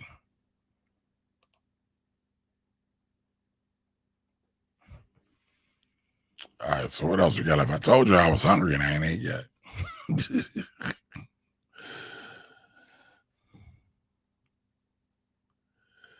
So Ms. Rhonda asks, why will people put $500 into their flower game and not take that time to learn how to invest in stocks? So again, why will people take $500 and put into the flower game and not take the time to learn to invest in stocks? Rhonda, that is a great question or a great statement. I don't know. What I would say is people are always looking for a lottery ticket. I call it lottery ticket syndrome. People are looking to get rich quick, or they're looking to get a payout quick, and they don't like waiting. Most people don't think long term. Most people are only here for the here and now. Now, our brains are actually designed that way. And so since our brains are designed at kind of a fight or flight type thing, they call it kind of the reptilian brain. I guess they're succumbing to their overall nature, their overall design. So I don't know. So Carol Allen says, I will get SPY at a later date. I'm in this for the long haul. Well, okay. I ain't mad at that. I ain't mad at that. We'll keep going with that one. Garen, how are you? And welcome back. P. Wills, how are you? And welcome back. You could say in that there's nothing wrong with it. They're issued by the same company.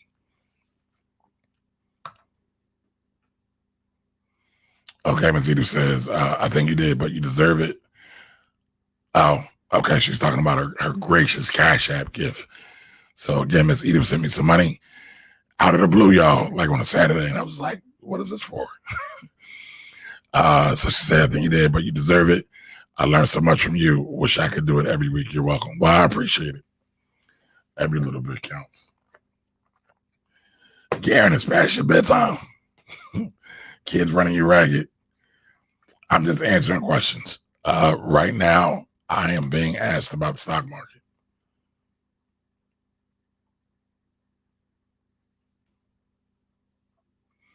No, I have never seen an ETF split. So ETFs have they have stocks in them, but they don't have the same exact characteristics as a stock.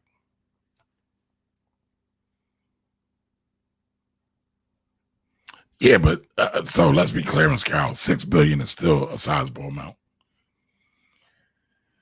Okay, Ms. Edith asked, what is the flower game? So the flower game, what was that? Was it Miss Rhonda or Miss Carroll? Yeah, it was Miss Rhonda. So what Miss Rhonda is referring to is the blessing loom, the fire in the water. So, and some people are going around calling it a susu. It is not a susu. You can call it a susu remix, but it's not a susu. It's let's see where to start. It's I would call it a pyramid scheme, right? So they want you to bring in two people that are given $500 to do it. And for everybody to be in, they got to bring it in. There's no product, service, or good that they're selling. There is no real meaning behind it all. They just want you to get money similar to a susu, but it's not a susu. And you're working with people you don't know. So I've been asked to be in several of them. I've turned them all down. And listen, I've heard some people are making money. That's fine. But I don't even want to devote my mental energy to something like that. It's similar to a susu, but it is not a susu. Susu is usually with a closed group of people, right? And they typically all know themselves. Listen, susu, That's us. Started in West Africa. A lot of our Caribbean folks, our Caribbean brothers and sisters, use Susu to this very day. So Susu can be powerful, but typically Susu, they know the folks, right? You get your hand, you stand for the whole time. If you don't know the folks that they don't contribute, you know where to go. With these flowers and these blessing rooms, you don't have any about that. So I personally would not invest in them. Again, you might have 1 out of 100 that are good. I don't know. But I think to me, in my opinion, if you're going to take that money and you're going to disperse it and you're going to do a form of group economics, why pay it out each week, right? Where is the gathering power? Where is the growing power in that? So let's say you got $100, you got 10 people, and everybody's putting $100 in a week. That's $1,000 a week payout. What would happen if you just left the money in for 10 weeks? That would be $10,000. Then you can take and go buy and develop some assets. It could be stocks. It could be real estate. It could be a myriad of things. You could loan money to a business at an interest rate. Like, you could do some things. Most people, when they get their money, and listen, I do understand Susu's people have started businesses. They bought homes. They paid tuition. I get that. I'm speaking generally. Generally, people are going to get their payout, and they're going to take it, and they're going to run, and they're going to spend it on whatever they want.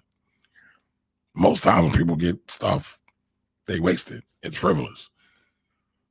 So to me, if you're going to do that, get 10 friends and spend $100 or invest $100 or give $100 every week. Why not let it accumulate? Why not let the money stack and watch the money pile up? But I don't know. I don't know. I can't answer for everybody else. I can't.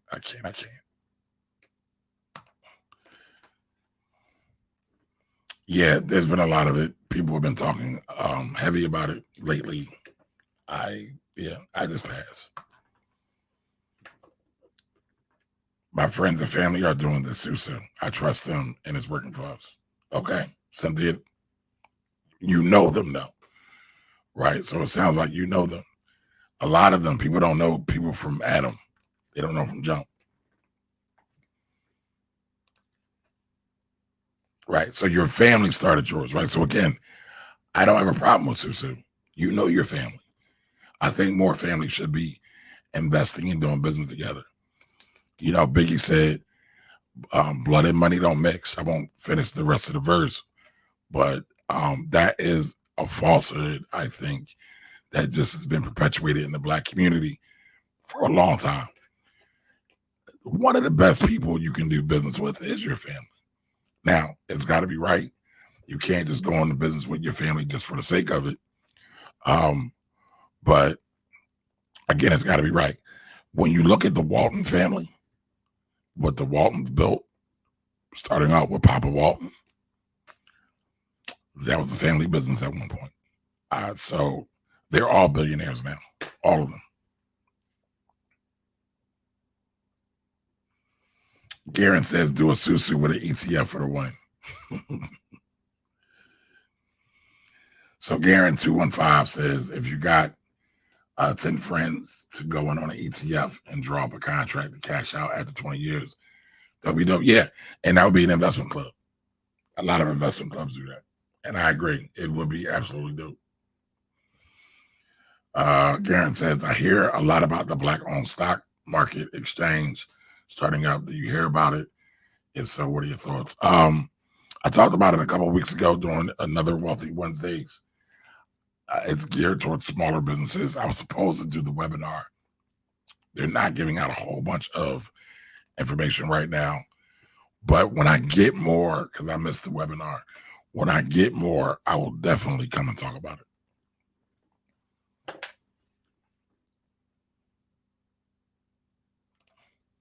So Ms. Carol says, nope, I don't trust my family. Hey, listen, I get it.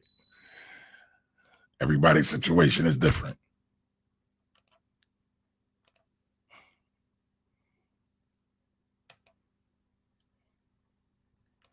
Jamar, my man, my man, you made it today.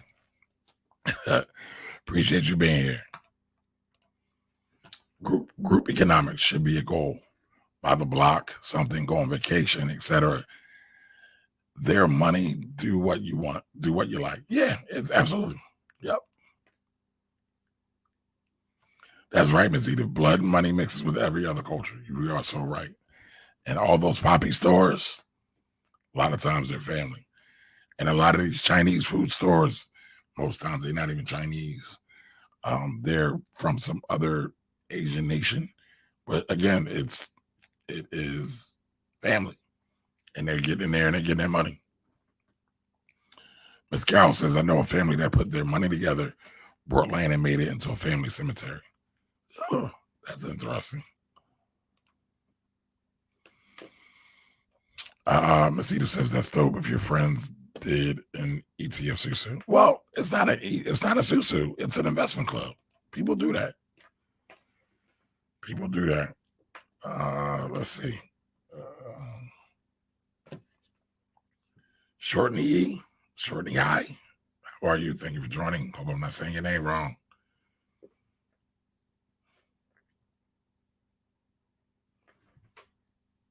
Keon Beasley, how are you? Hi, Ganesh, how are you?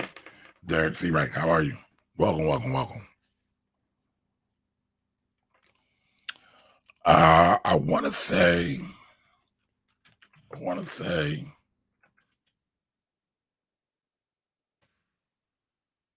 give me 1 second, tomorrow. I should know that answer off the top of my head, but I don't. All right. I will tell you in 2 seconds.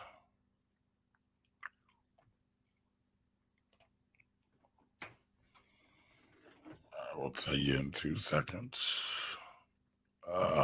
The Dream Exchange.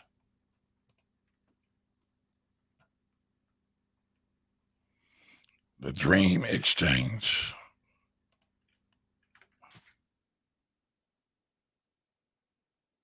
So put it up on the screen. It's Dream Exchange.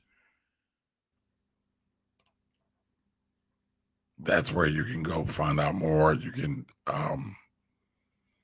get more insight on that.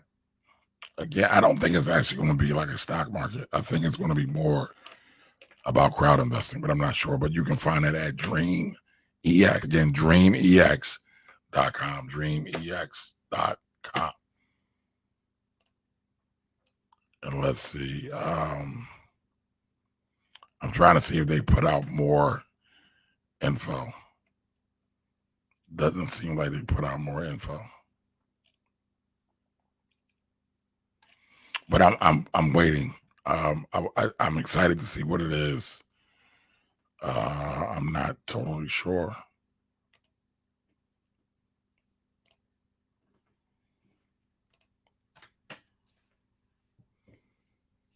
The city approves cemetery is genius and is one of the major costs of a funeral, opening the burial plot.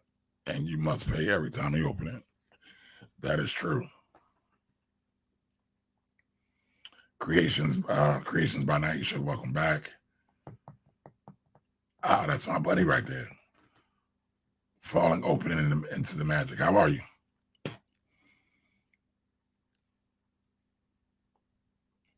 Yeah, investment clubs can be good, can be very powerful. Anytime you pool money, and you do it with the proper business model, it's very popular. Listen, I know everybody promotes this idea of rough Americanized individualism, and everybody kind of falls for that rhetoric. But it's all bullshit, right? Because when we talk about wealth creation, wealth is created by groups in a group activity. What's a bank? Can anybody tell me what a bank is? Somebody please tell me what a bank is. What's insurance? Can somebody tell me what insurance is? Right? So they tell you to pull yourself up by your bootstraps. They tell you to do it on your own. All the while, nobody did it on their own. They did it in groups.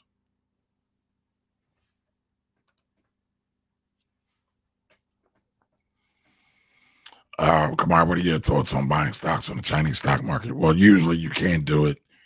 You can only buy in Hong Kong. For the most part, you can't buy in mainland China for the most part. There are a couple of companies that kind of get around that. For example, Alibaba. Alibaba is a Chinese company, but their stocks are traded everywhere.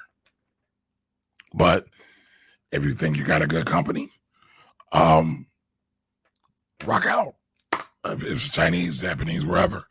Most times, though, for your average investor in the United States, you would have to open up an account, an international account or a foreign account, and it could become a major pain in the butt.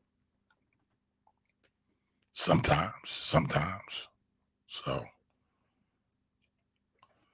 any other questions? Yes, Garen says, make sure you draw up a contract before you invest with the group. Yep. I am Elaine Cherie. How are you? Welcome. Thank you for joining. Again, everybody, remember you're joining the Finance Rebel Show. You're watching the Finance Rebel Show. This is our Wealthy Wednesday segment where I answer questions live. I've been on for over 2 hours with y'all.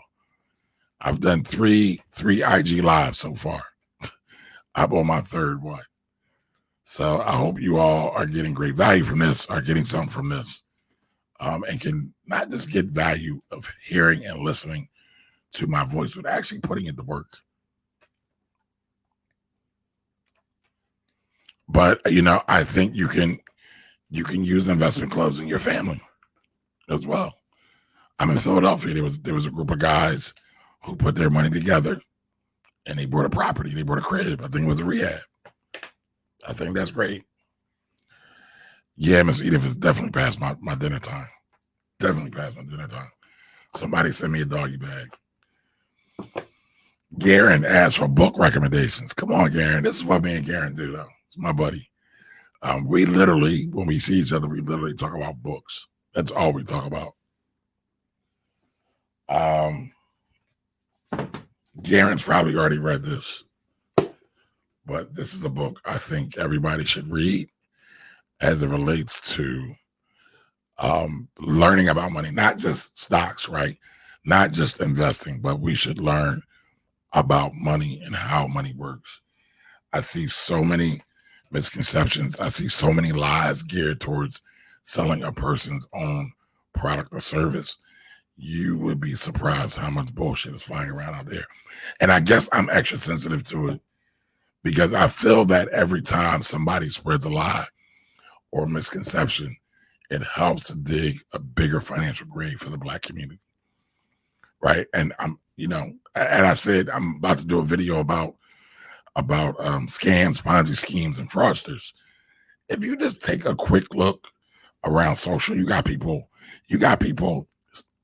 so-called, this is all alleged, right? Not paying people their money back. People are taking people to court.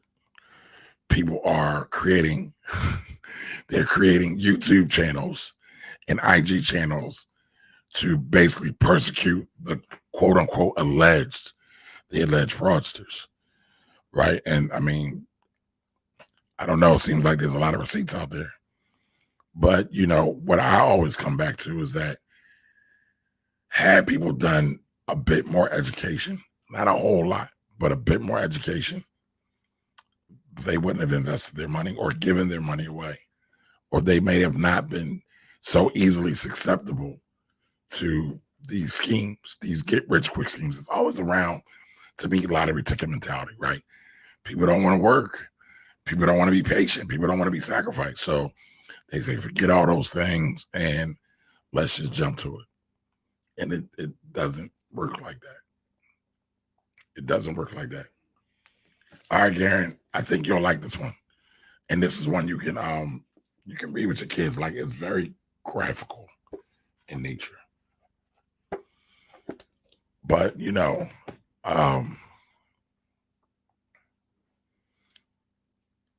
scams are intriguing, but they're sad at the same time. And I mean, there's so many people that get hurt in them. And there's so many people in our community that do them. So yeah, I got like a whole list. I'm gonna do a video on it.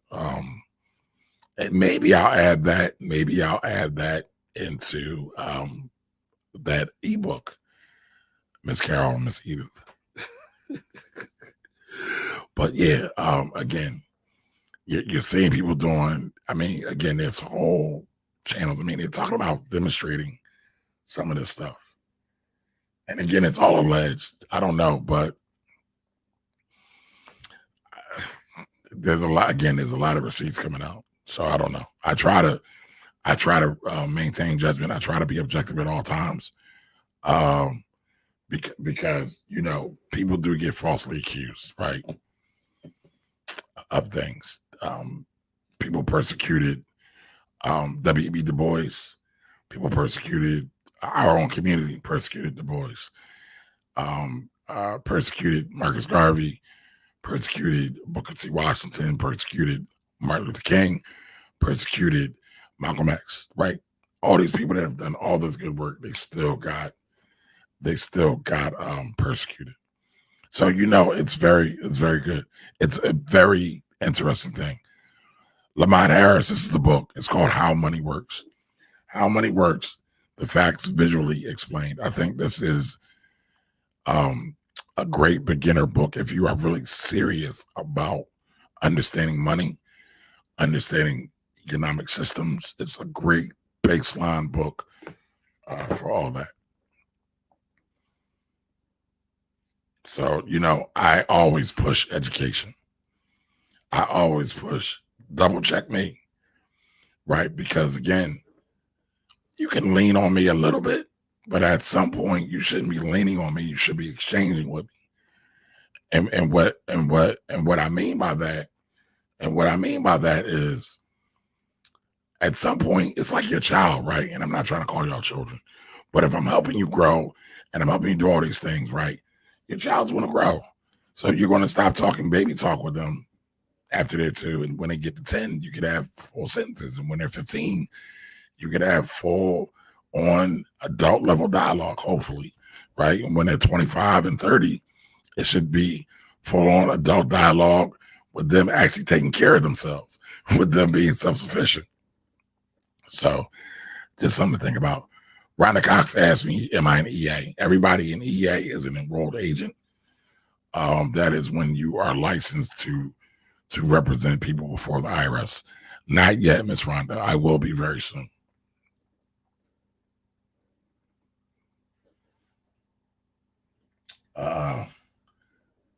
Stephen, I don't want to say your name wrong, but thank you. I will.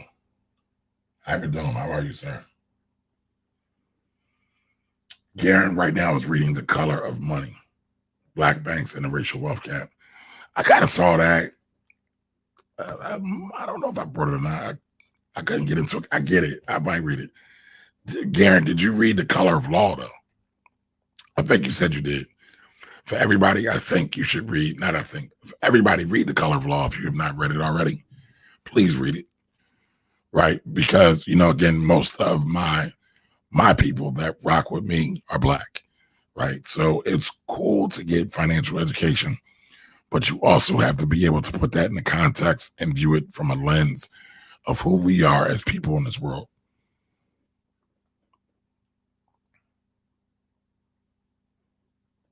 So Michael Dennis asks, how does a beginner become his or her own professional finance manager? Education as a base, as a start, and experience, trying things, researching things, finding mentors, talking to people, and you know, being committed, right? Committed and dedicated to growing and understanding money. I mean, there's a lot of people who become, you know, you said professional finance manager. So I guess it's just being able to kind of master and run your own finances. And there are a lot of people that are able to do that. But you got to be serious about it and you got to be patient. It doesn't happen overnight. But it, you know, nobody becomes wealthy by buying dumb shit, dumb stuff. I don't have another way to put it, y'all. right?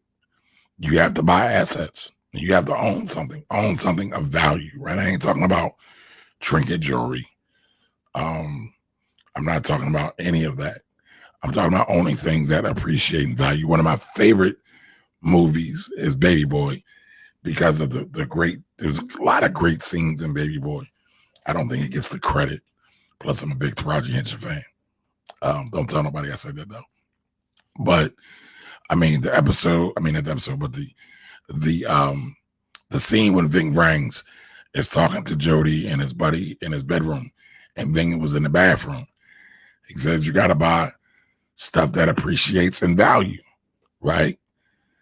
Artwork, real estate, stocks and bonds, things that appreciate in value. It's really that simple, understanding it.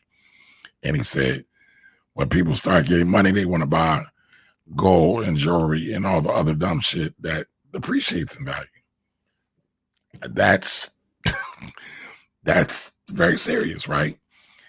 And I would say you gotta do it every day. You have to be practicing looking at something every day. You should be trying to figure out what your wealth strategy is.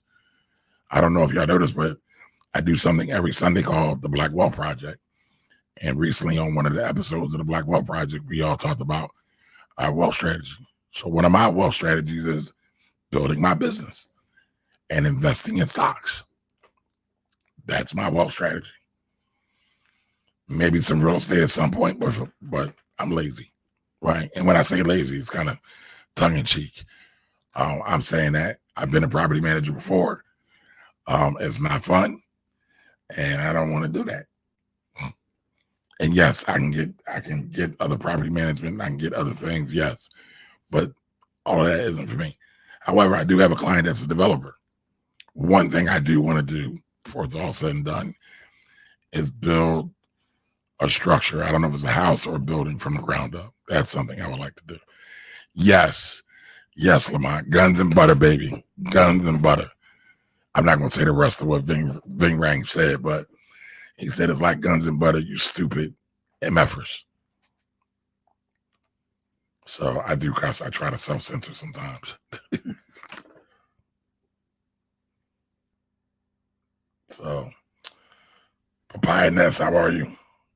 Right. I thought you did, Garen. So Garen said he read The Color Law. It's very necessary reading. Right. It's very necessary reading. I feel it's very necessary reading to understand how Black folks got into the condition they're in this country. It's very, very revealing how law and neighborhoods were designed to exclude Black folks. Again, it's not an excuse, right? But to change the situation, you should understand the history of a situation.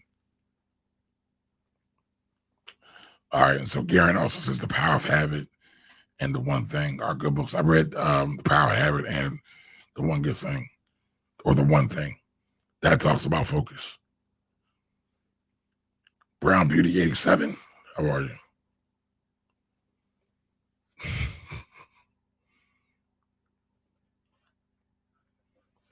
Real estate money can be a beautiful thing, but so can stock money. And guess what? You can also invest in other businesses as well. So I mean, it's just all about what you're aligned with, right? There is no right or wrong. The only absolute is you can't buy dumb stuff, right? If we're talking about building wealth, you can't buy dumb stuff. You shouldn't buy a bunch of jewelry. Now, you know, if you're getting married or if you want to celebrate something or if you want to have a piece to commemorate something, I ain't mad at that. I ain't hating. But I'm talking about overall. If every time you get paid, you're not paying yourself first and figuring out ways to increase your savings for your opportunities and increase your investments, whether it's stocks, real estate, whatever it is, you're hustling backwards. You're hustling backwards. By the way, taxes are the enemy of wealth. Ignorance is probably the biggest enemy of wealth. Taxes is probably the second biggest enemy of wealth. Figure out ways to reduce your tax bills, folks. Please, please, please, please, please.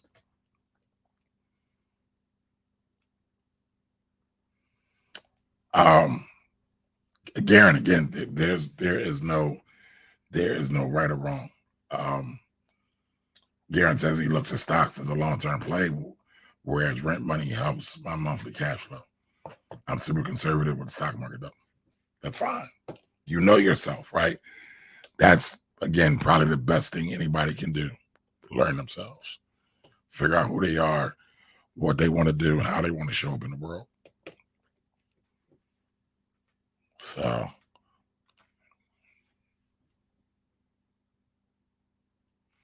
yes, I agree. I always tell, so Shamit says, I always tell people to let your assets or cash flow pay for your liabilities. That should be what you do. That should be what you do.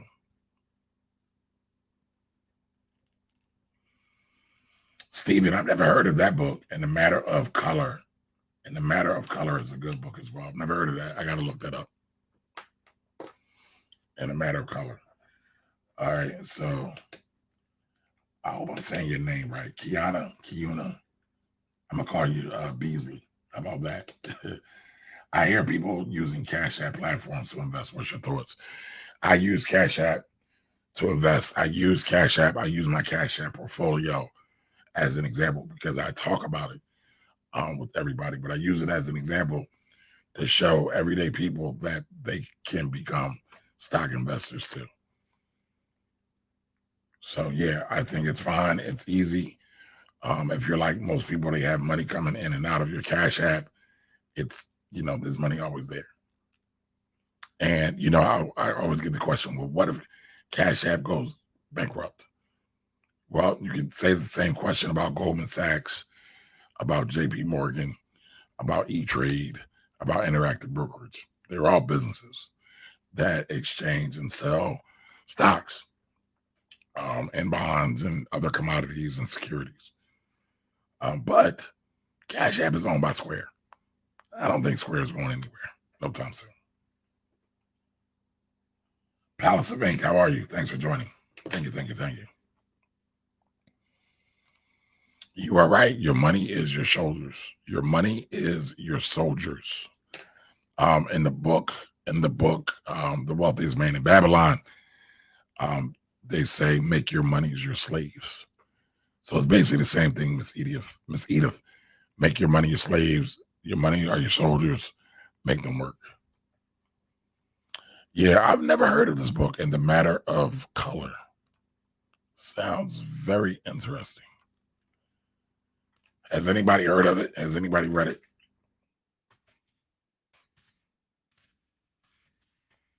I'm going to be up now.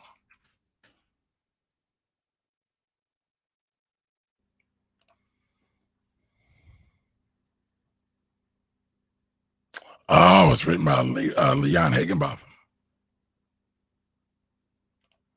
For y'all don't know that Higginbotham was an attorney several years back. Here, I'm going to share this. So, but yeah, that definitely sounds interesting.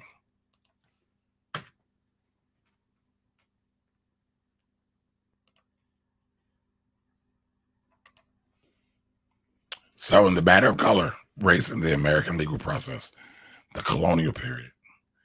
Yeah, that sounds very interesting. Yeah.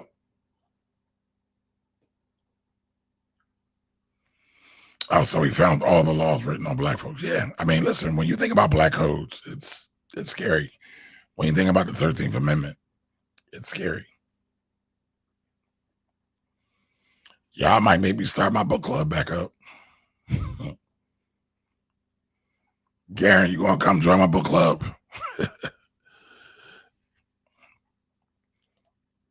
But yeah, that sounds great. Yes, Square is doing very well, Lamont. Yeah, well, you got to buy it and you got to read it. Okay, so Cynthia Stanley says, hey, I got a stock I invested in late last year that is starting to take off. I don't know what to do with it now. What's the stock? Are you buying more?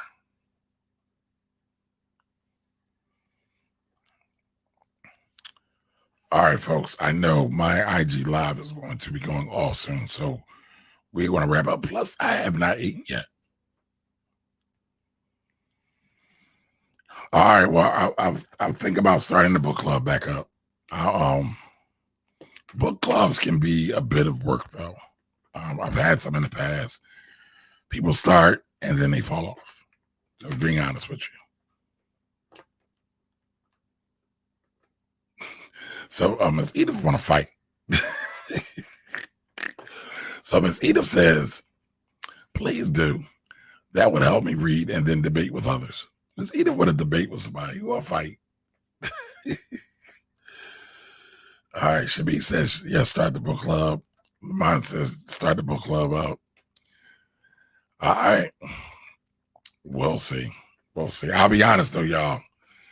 I don't know if I'm going to do that one for free. Because again, that one takes a lot of work. But we'll see. We'll see. We put it out in the universe. So if no one else has any other questions, I want to thank everybody for joining in tonight. We will be back. We will be back next Wednesday. I just forgot that quick, right? We will be back.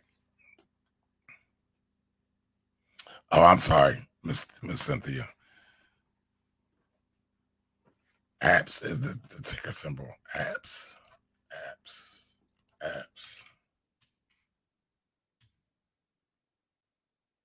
Digital Tribune. It's the Digital Tribune. Excuse me, Digital Turbine. It's currently $16.29. Wow. After hours, it jumped to $19.60. That's interesting.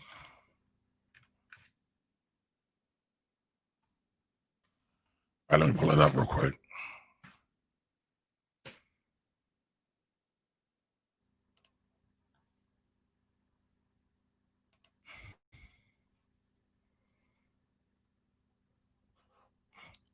Yo, how you doing, Miss Cynthia? $1.69. Somebody's paid. Oh man. Good night, Miss Rhonda. I'm packing up myself. So Shami said we will pay. All right, so let's jump into this. Digital Turbine, $16.29, $1.4 billion company. Doesn't pay a dividend. I wouldn't expect it to because it's a small cap company. It's at a 52-week high. All right, what do they do?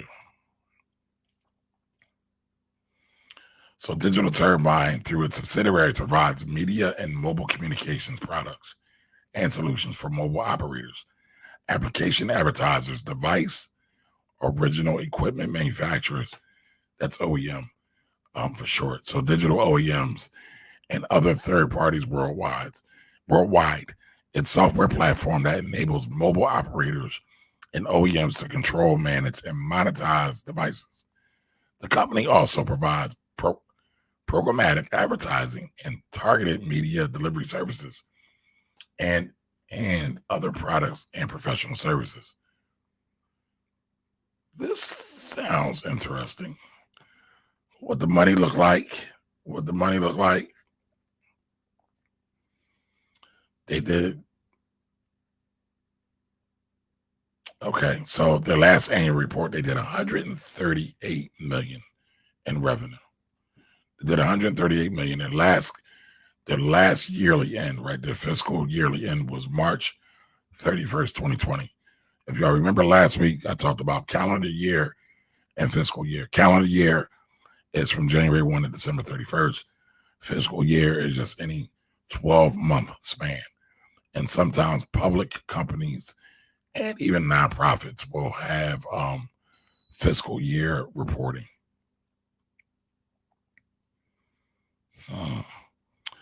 So they had a net income of 13 million.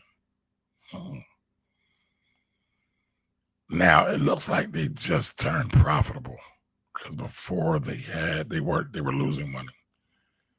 But let's see, how much money do they have on hand? So as of last reporting, March 31st, 2020, they had 21.5 million on hand. So 2 times their profit they had on hand. That's actually very interesting.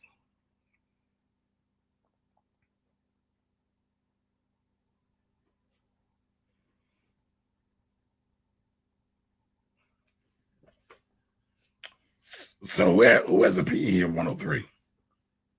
Falling open in the Magic.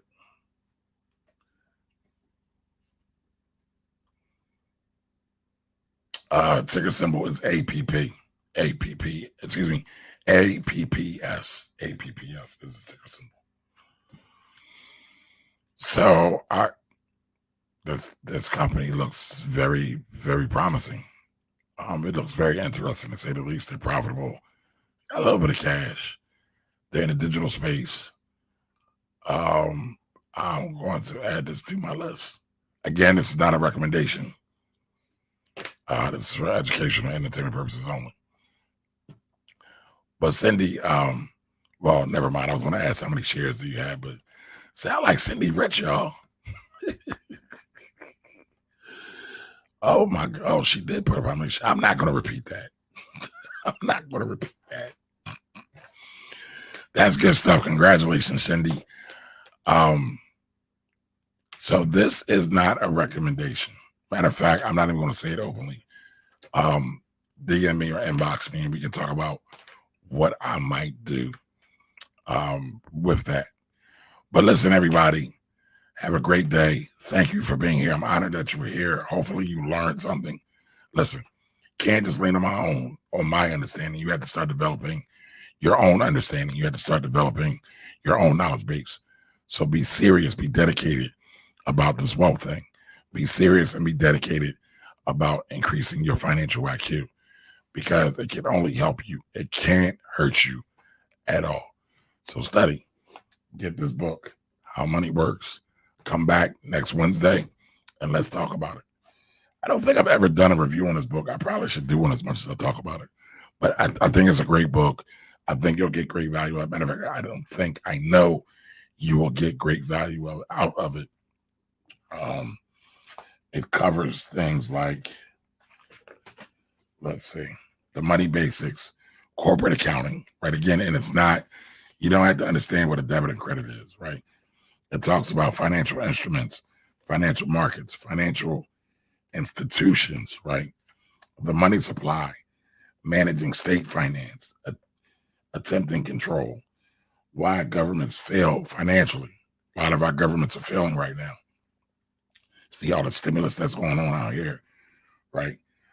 Personal finance, wealth and income, investments for income, wealth building investments, managing investments, pensions and retirements, debt, money in the digital age. All right. So this book is phenomenal. It's great. You can read it with your kids. I suggest you also read it with your kids. It might sound like a commercial for me, but I'm not getting paid for it. I didn't even give you the affiliate link for it. So just go buy it, enjoy, and learn. So I will see you all next Wednesday, 8 p.m. Same Rebel place, same Rebel channel. And do me a favor. Got one ask. Go out and subscribe to my YouTube channel. I'm trying to grow my YouTube channel. So that's all I ask for. All right. That's my only ask of the community, is go out and subscribe to my YouTube channel and like this video. The algorithm is always playing games, right? They don't like me. The algorithms don't like anybody. But do me a favor, just go on out and like my YouTube channel. You can find it at youtube.com/Kamari Ellis. All right, everybody. Again, I thank you all for being here. I thank you all for coming every week, showing up every week, being hungry about your education. Now, continue to do it on your own during the off days. All right, folks. Have a great time. Have a great day. I'll see you all later. Bye-bye.